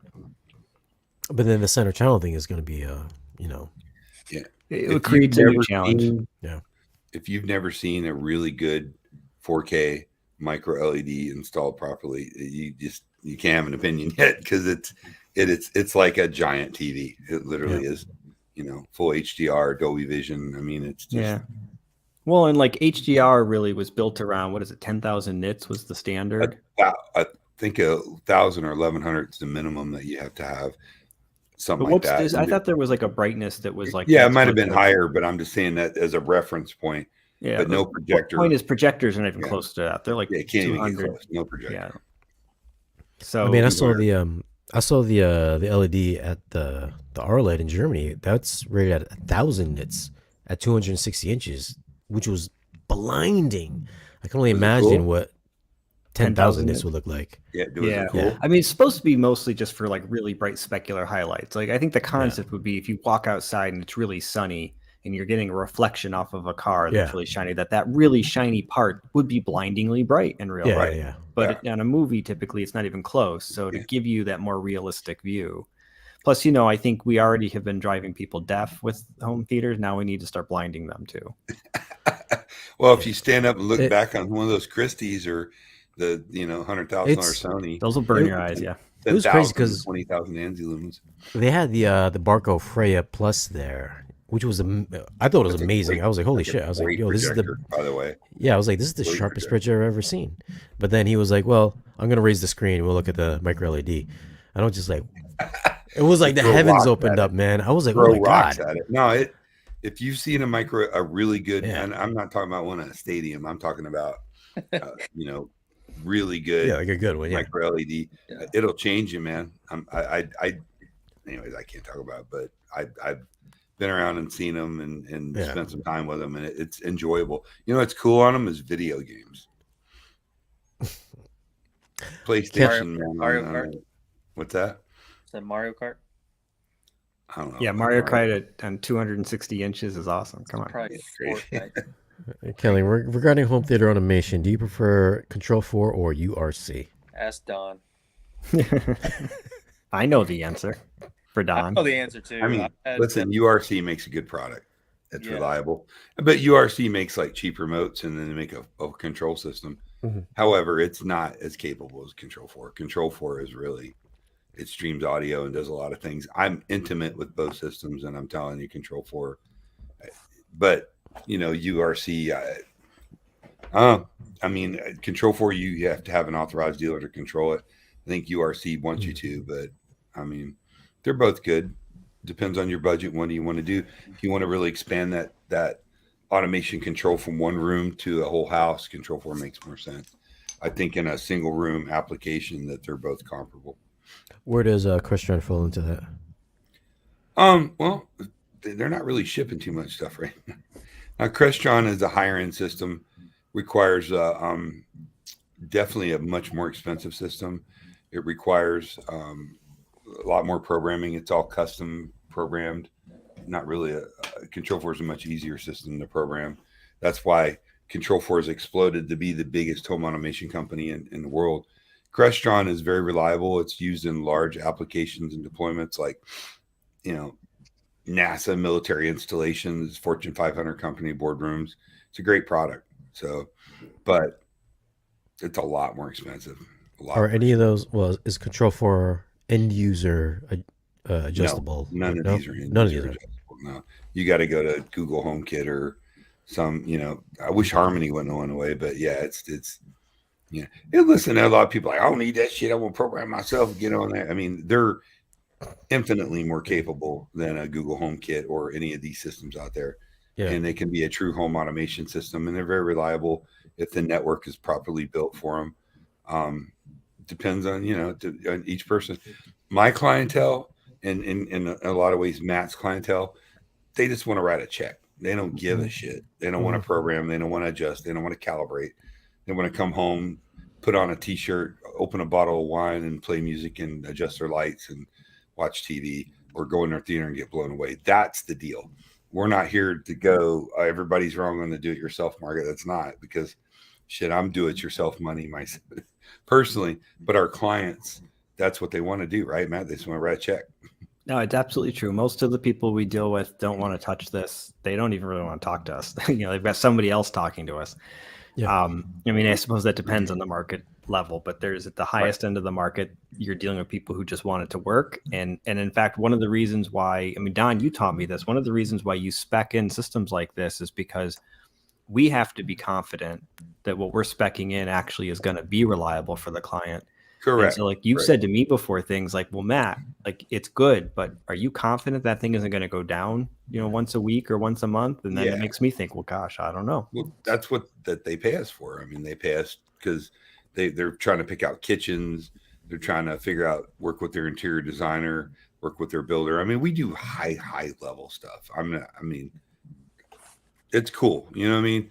But I'm a blue collar working in the trenches guy too. So I understand the whole kind of shunning that, but you have to understand people of means are busy running Fortune 500 companies. They're doctors, they're high-end attorneys, they're financial advisors. Their lives are consumed with what they want to do. The last thing they want to do, they might look at an article too here and there. They don't give a shit about clips versus, Focal versus whatever brand. They just want it to sound good.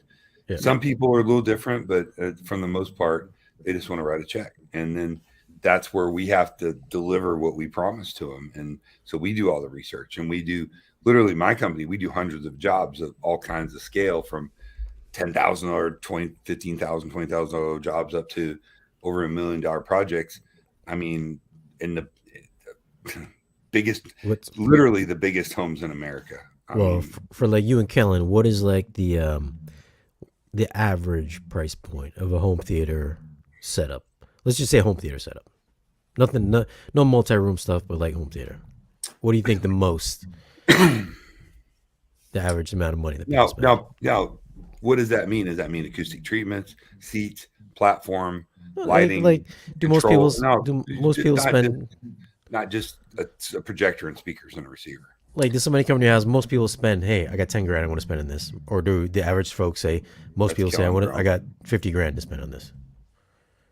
Yeah, I would say, what keeps the lights on here is the customer that are doing full systems in that, I would say 10 to 18 range.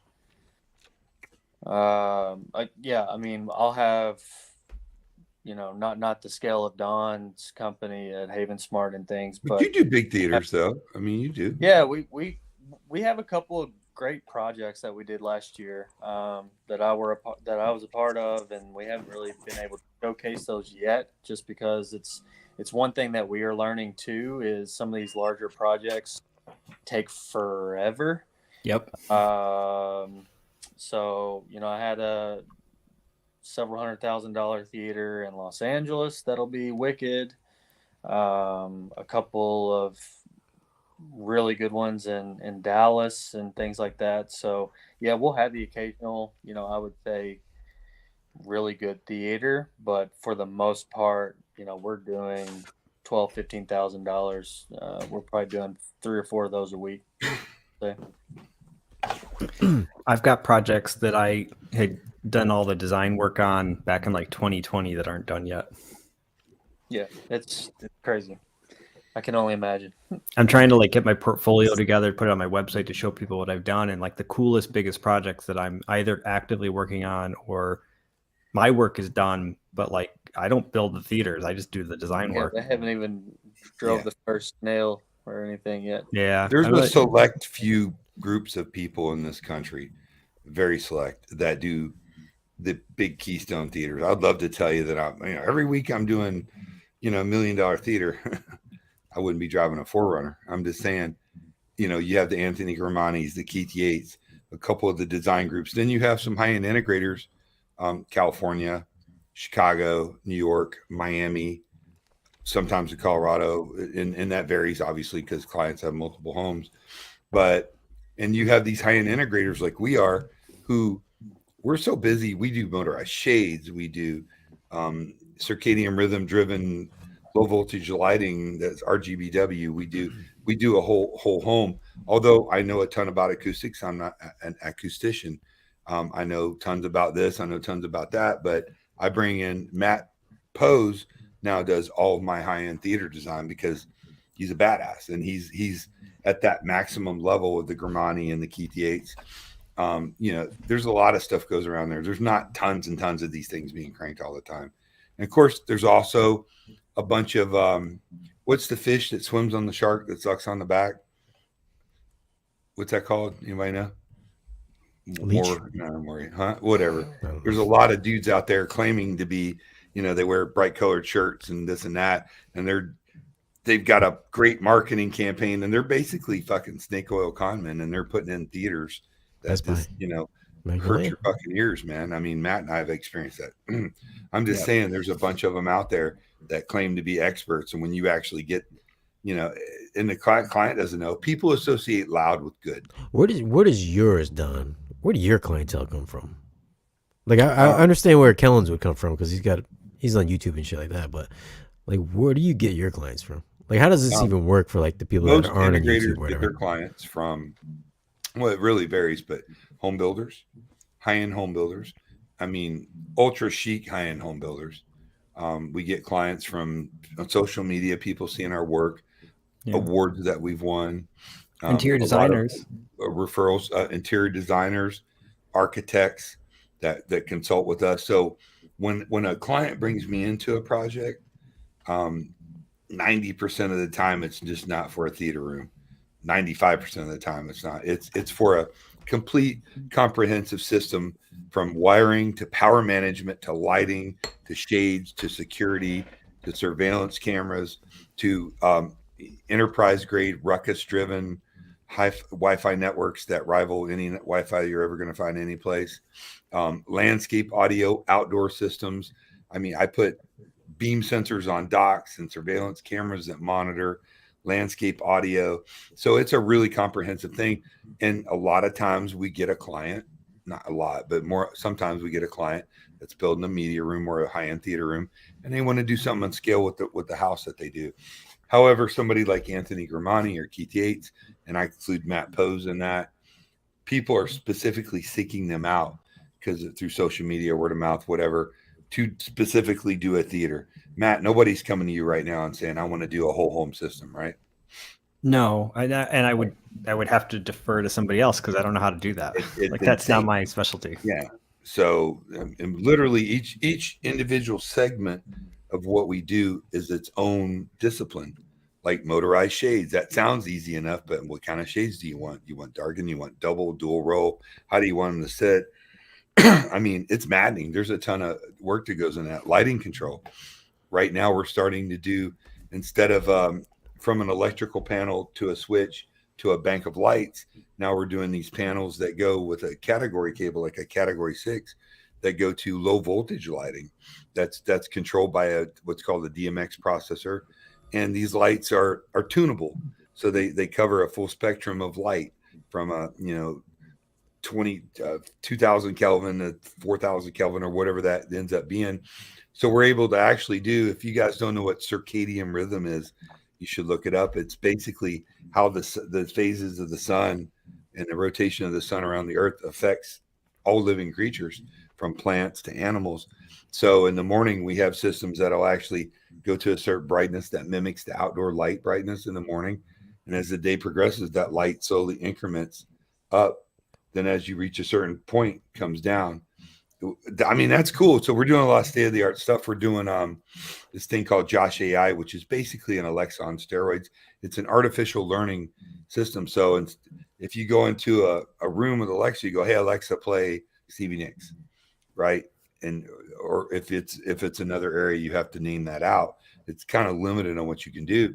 Where this, you can just go in a room and go, hey, Josh, turn on the lights, adjust the lights to 40%, turn on the TV. I want to watch the Avengers on Disney, blah, blah, blah. You just speak to it and it knows where you're at and what you want to do. And it actually learns your voice patterns and your habits and what you do. So a lot of what we do is complete package in a house. We're focused in our little group here, which is my favorite, on the audio side and focused on the the theater. We also do a lot of landscape audio or high output audio, where we have brands of speaker companies that you may have never heard of, like James. James is an icon in our industry. Most people have never heard of it. They make speakers like they'll make a all aluminum housing, a little bit bigger than a lunchbox. It'll have an 8-inch sub, a 5 1/4-inch driver, and a 4 tweeter array. A pair of those costs $9,000. It'll play 116 decibels out of a literally an opening in the ceiling that big. So, but people don't want to see speakers. I don't know why, but they just don't. So a lot of what we do is architectural. We do invisible speakers. Sorry to rant, but I just want people to know what we do. So in the scheme of things, we're not knocking anybody that's poor, because I'm poor, poorish. But we have to look at. So a lot of these big houses have $500,000, $600,000, $700,000 budgets, but that's not in the theater. I would say our average theater is between 50 and 100,000. And this is Coastal. Coastal's another one of the higher end outdoor lines. They actually have a whole line array. Oh, yeah, they were Coastal Source rocks. We got to check them out and listen to them a bunch at the show. They're pretty badass, man. I was gonna say that. So that is James. room on its own was pretty impressive. What's that? Just knowing what they were, I said that demo room was pretty. Oh yeah, yeah. They had their outdoor speakers set up like a high-end 2-channel system. I mean, it basically is. They've got a full line array that's like is. Actually, I haven't seen the line array in person, but it looks like it's I have. the person. Told us all about it. They custom make their drivers. Each section of the line array focuses on a different area and dispersion. It's called Coastal Source is the name of the company, and so PowerSoft makes all their amps.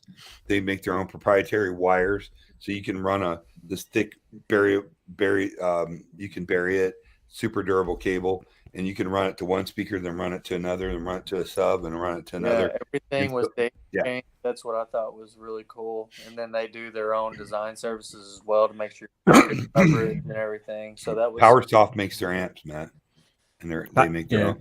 They make amps that you can mount outside, so you don't even have to come in now. Try to retro the wires in the house, military grade enclosures, little fans on them.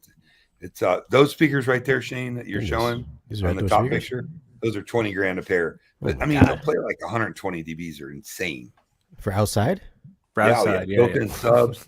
Well, that part that you can see right now is normally covered, right? There's it's got a cover on it. They make them with whatever color you want. Wow. They make a multitude of different. I think they're one of the better looking outdoor lines. Like that's one of the things that I think is kind of a problem. Is a lot of the outdoor stuff isn't great looking. So Shane, you see all these like. That's the kind of shit we do, these kind of crazy houses and you know what I mean?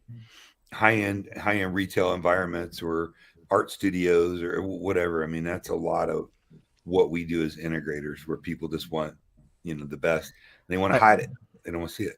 I will say Don probably more so than me. Don, I'm not picking on you when I say this, but a lot of the work we do too, we end up kind of riding on the coattail a little bit of the interior designers. So you show people pictures of your work and like, oh my God, you did that. And it's like, well, I mean, that was an interior designer. I mean, what are we going to, it's either walk up to a speaker in a bush. You know what I mean? No, I know. I'm just saying take pictures. The whole idea that we do is to show the environment, because people are visual, and people of money or means want to look at something and go, wow, it's beautiful. And you're like, yeah, I'm able to get 118 decibels of crystal clear rock quality rock concert sound and a 200-inch projection screen that pops out of nowhere. They're like, oh my God, I have to have that. But in order to do that, we have to kind of show the room and the environment that it's in. We were on the cover of CE Pro. It was the family room. It's not just how else are you going to do it? You're going to go up to a TV and a speaker. No, you're absolutely right. I'm just saying, like you show these pictures of these beautiful rooms, and the reality is it's the work of the architect, the interior designer, the integrator together that creates those beautiful spaces. We're a spoke in the I mean, wheel, man. I don't have the talent and taste to make some of those rooms that look like they do, but some really beautiful things have come together from things I've designed. Oh, yeah, badass. I mean, again, you have to do the photography on it. You know, you have to show people. People are visual. They want to see pictures of what you do, and professional photography is the best way to do it. Would you say you guys are selective about what kind of rooms you put together? Like you say, somebody came in and was like, "Hey, I got a whole clip system I want to put in. It's gonna cost them about $5,000." Then you get the next guy an hour later comes in. I want to put together $120,000 system. Well, we just tell them what we charge. Then they go away. There's some truth to that. I mean, there's a lot of truth to that. We're not. Yeah, we have minimum engagement fees. There's just a cost it takes to get things done, and that tends to scare certain people away. The other part of it is, I'll just say, I'm too busy with the higher end stuff that kind of pays the bills to take on the smaller projects. Yeah, and I'd like to do more smaller projects, to be honest, but there's for me too much stuff going on right now in those bigger projects to bother. So if anything, you're married to those projects too, right, Matt? Yeah, well, I mean, they take like Kellen said, big projects I didn't know that until I started doing those just a couple of years ago. They just take forever. So, and they come and go. That's the thing, is because your role is kind of to a small niche part of the overall scope of the house being built or rebuilt or whatever they're doing to it. That they'll bring you in at the, initial phase when they're just coming up with design stuff, and you'll put a ton of hours into that. Maybe you put in, 40 hours into that, and then you disappear for a while, because they go off and do all their stuff. They have to get permits and get other people involved. Then they come back to you and, all right, we're ready, and we need the designs finalized by tomorrow. So you put in another 100 hours getting that done, and then you give them the design, and then you don't hear from them again. And then all of a sudden they're like, all right, we're building, you need site inspections, and you put in the hours again. It's maddening, dude. I mean, we're going through that on a few projects together now, Matt. So to make it clear, Matt is an audio guy and loves it. If you walk into my family room, it's like a giant fucking boombox. I mean, like, right, Kellen? Like, you walk in, you're like, oh shit. You know what I mean? They're massive speakers. I love this stuff, but professionally, that's kryptonite. I don't. Yeah, my wife. I've done my system built into a cabinet. Like Send you that picture, Shane. We should do a show and tell one night sometime, but I love it, but my clients would like, you want to put what? No way. So we have to do, but I just put a $12,000 LCR soundbar underneath a 100-inch TV with all high-end CIs and VIFA drivers in it, 2 JL 13-inch architectural subs. You walk in, you see a TV, it looks like it's a speaker on the TV, and in-ceiling surrounds, you fire it up, it rocks. Sounds amazing. But people go, soundbar? But 100-inch not a normal soundbar. It's not a normal soundbar. This just gave me, all 3 or 4 of us here. Me and Gene had this thing that we were gonna do, but Gene, I don't know, he chickened out. He didn't want to do it. I put out this post on the community. I said, "Listen, you guys send me your home theaters in a video, and every week we'll do a live stream. We'll watch your videos. We'll critique them as we go." That'd be cool. I'd love to do that. All 4 of us will do that. I don't know what happened to Gene. Well, Gene's got a lot of stuff going on right now. Now, wait. If we do this, do you want us to be like really brutal about this, or do you want us to be very polite? I started this. Like roast. I started this. Yeah, this is basically a roast my system. I started this a couple years back on the other channel. Me and my buddy, we would get hammered and then just shit on everybody's speaker systems, home theaters. And listen, you guys obviously don't have to shit on them, but like certain things that I personally don't like. When I see movie posters in your theater, I'm gonna shit on that. Right? No, it's a little tacky. Sorry, guys. No, I agree.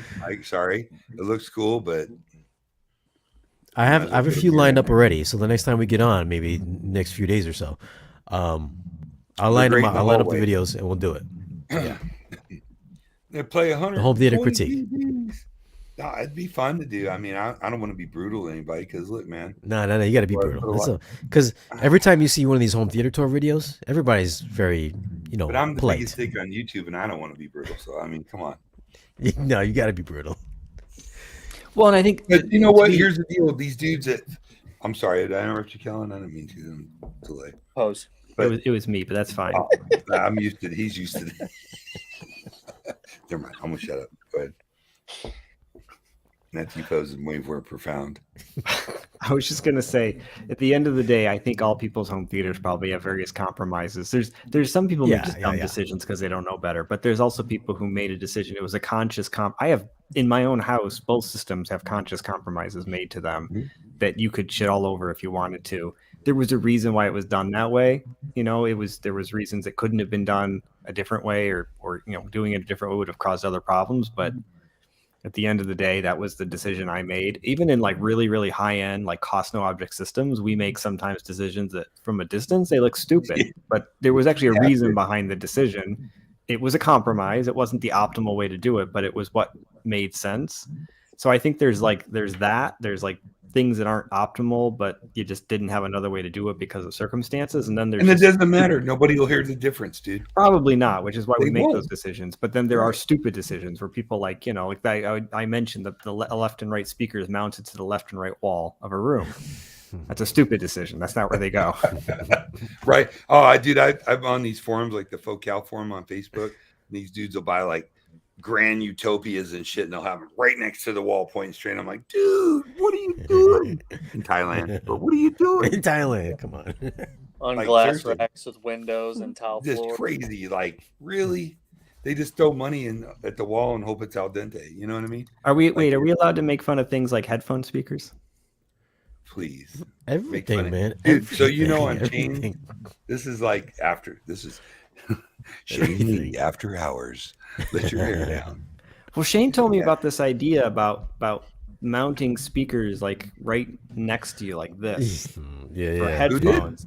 And he says this is a good idea. I said, why would you do that? I didn't say it was a good idea. Somebody had asked me if you asked me if idea. it was a good idea. Yeah. It's like fucking bass on surrounds. So for what it's worth, I do not think that is a good idea, and I don't really understand the design intent. I understand it's supposed to be to recreate a headphone experience with speakers, but just put headphones on. By Martin Logan's. Well, you're not placing them on the left and right. It would be like right here. You would put your left and right speakers here.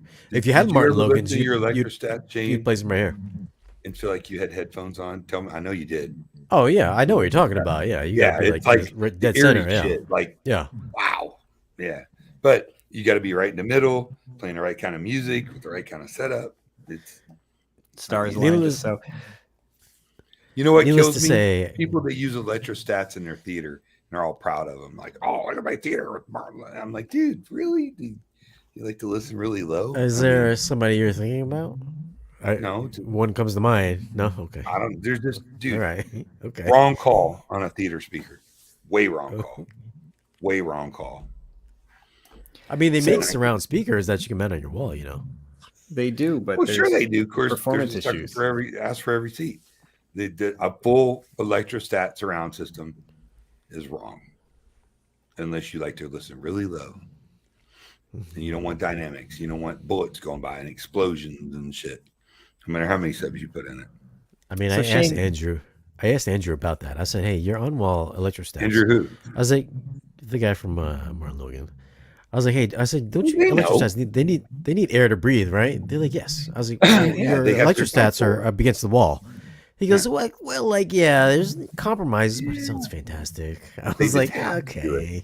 Yeah. I've been to their factory. They're amazing people. Hung out with them. Yeah, they know that shit, dude. It's just not. It's not a theater experience. They're like, it sounds amazing. It's so open and spacious. I'm like, yeah, 88 dBs. I mean, come on, right? So guys, I think I gotta get going. It's getting late. I gotta get up early. Boy. My kids have school. I'm good but, for 21. You guys can keep hanging on.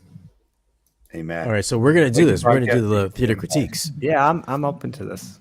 Okay. Another night though. I don't want. He's too nice. Yeah, not right now. He's too nice. All right, I'll see you guys later. All right, later, man. Time pause. Telling you that. Yo, so this is down, dude. Okay, listen, I've been wanting to do this with Gene. I started this when we used to get drunk and just shit on people's theaters. Well, I'm not saying you guys got to shit on them, but yeah, man, we can make it interesting. Because every time I see a home theater tour, it's just like it's always terrible. Is it like pissing on somebody for a fee or something? I don't know. We should have. Well, listen, you gotta be real. Like sometimes, like it's $100 to critique your theater. I'm gonna put a popcorn machine right next to my left speaker. All right. You know, it's not okay. the people. It's some of these fucking influencers, man, that just drive me crazy with their, you got to be at 17.4 degrees and it's got to be here and we're recalculating and reprogramming. I mean, fuck you, dude. Really? You're going to tell people that shit and make them, oh my God, I've got to have that because, so-and-so on fucking YouTube that lives in his mom's basement said so. Like, fuck you, dude. I'm not sure who you're talking about. I'm not sure who you're talking about. I'm not gonna comment on that, but I mean, but people like on the edge of their seat and spending their money on this shit, dude. You know what I mean? Like, come on. Yeah. That's one of like the biggest frustrations that doing the rooms that I do in that ballpark price range, less than 20K. It's like, how happy are those people though when they get their flush? Dude, like that's the main thing, right? Fucking thrilled. They're like, oh my God, this is amazing. I love you. Thank you. Yeah, and you know what? That's the best. You can do things bad, and it's like that. I think that's one of the biggest comments we get on our YouTube channel is like, why didn't he do acoustics? It's like, well, he didn't want to spend money on acoustics. It's expensive. He had this budget, and to do a 724, it's like, what do you do? Throw up 2 absorption panels, or just talk him into doing a 5-4, 5-1-4 next year at Christmas? And it's like, yeah, exactly. So, and getting what I was gonna say is like going into a spec home where they had a low voltage crew pre-wire it or something. They didn't contact us. The electrician wire location. Well, it may not even be that bad, right? Like, yeah, the Atmos speaker should have went maybe 6 more inches to the left, more narrow. And it's like, is it really worth moving the wire, paying a drywaller, come back in, fix a hole? It's like, there's half your budget and just, the repair side of things. So it's like, sometimes you just gotta look. It upsets me that people are influencers that are influencing people to do dumb shit. You know what I mean? I'm not an influencer. You're I'm just ashamed. Fuck. You're a fucking not an influencer. Everybody's under the lead. But you know what, Shane? You give good advice. I respect what you do. I might be the influence. What? What did you say? What did you say, Shanley? All right, hold on. Let's cut it here unless somebody has something interesting to say. Very white. Oh, you know what? How do you feel about dipoles and tripoles and surround speakers? I mean, if I go in my time machine and go back, 20 years, they were great. That's what I said, dude. People. Decoralization, man. Right? Remember that? They're still big. I mean, everybody's. Are any of you guys gonna carry your Rendell speakers? They've just been blowing up the past. They're not letting anybody sell their shit, dude. I tried, but they're direct to consumer. Just like great speaker, price, great speaker for money. Yeah, they're still doing the whole tripole thing as their surround. They're phenomenal speakers for the money, though. They really are. For the price, yeah, for sure. No arguing. I mean, you're Eclipse money for a real speaker. Sometimes you're limited to your roof rafters location. Yeah, that's what I'm saying. This guy's in a basement. You got an existing home. You want to build a killer surround system, and Joe Schmo online's like, you can't put those there. I mean, dude, you can one guy said with digital calibration and room correction, you can do a lot with that. If your speakers off, remember speakers have a wide dispersion. So if you're a few degrees off, you're still covered in that, man. That's just not true, man. I hate so many people so hyper focused on that. It's just because Dolby says so. Well, Dolby's talking about a freaking theater or a template of a room that you're built from the ground up. Yeah, yes, if we have the ability and the budget to build a house and a room from the ground up, we're going to try to put everything in an ideal location for sure. Just get a Trinov with 3D mapping. You're good to go. You'll be all right. Yeah, doesn't mean you're wrong. Customers like, I got a frame. I'm trying to figure out where to put. I got a vaulted ceiling. Where should I put my Atmos? Like, just get a Trinov. Just get a Trinov. That's it. All right, let's listen. Shout out to all the people all the 100 folks that hung with us. Oh, we got 100 till like midnight tonight. So we had 5 people. Thanks for that. Thanks for all the guys. Sorry about my harsh language, mostly. Thanks to you guys who gave out super chats and the other 99 people that didn't give super chats, cheap asses. Thank you for that. If you guys want to sign up for Patreon, listen, ShaneLee.com, Patreon/Shane Lee. If you guys want to sign up for Patreon, we offer discounts at some of the dealers that we deal with. I don't know if Dreamina is going to be on that list or not. We'll find out. And If you want to sign up for Patreon, sign up for Patreon. It's $1 a month, $12 a year. If you guys can't afford $12 a year, seriously, guys, come on. Wrong hobby. Yeah, you in the wrong hobby. You in the wrong channel. $1 a month, $5 a month, $10 a month. If you really value the content that we put What out does here the on the dollar channel. get you? Dollar gets you. You can DM me directly. Most people try to comment on my channels and ask me paragraphs and paragraphs or novels of questions and what to do. I'm just gonna ignore them most of the time. I'm not gonna pay attention to it. But listen, if you wanna join my Patreon for $1 a month, you can ask me all the questions you want. I'll get back to you. If you want to save some money on speakers, whatever, blah blah blah blah blah, I'll broker you a deal. Get yourself a new projector home theater setup. Sign up on Patreon. We'll get that done as well. It's $1 a month, $12 a year. Don't be fucking poor. Sign up for Patreon. If you really love me, $10 a month. Let's do it. But definitely check out Kellen at Dream Media. I think we're going to be working together hopefully soon in the future. Mad VR. I really want some Diablo speakers. That as well. Let's make that happen. And Dunn. If you got $100,000 and above, you want to put together your home theater, Don is the man. I'll take your money. And if you don't have 90, call me. That's fine. Look, man, you know what I have more fun with though? Is people that don't have like mad money, like dude that works hard. He's got a family. He's trying to put together a cool system. Listen, can you imagine just getting into this hobby and stepping into this turbulent, hurricane-driven ocean of bullshit on home theater that's out there, and everything from Wired magazine to this and to that, and you don't know what to do. You're like bing, bing, bing. So you just grab onto something and hold on to it and hope that you're. Heard those Sonos right. sound bars are good. Do you think that's going to be just fine? I mean, I'm not digging sure on the Nakamichi sound bar. Never heard it. It might be great. Yeah. Get 3 of them. Whatever, dude. All right, guys. Like, share, subscribe. We'll see you in the next video.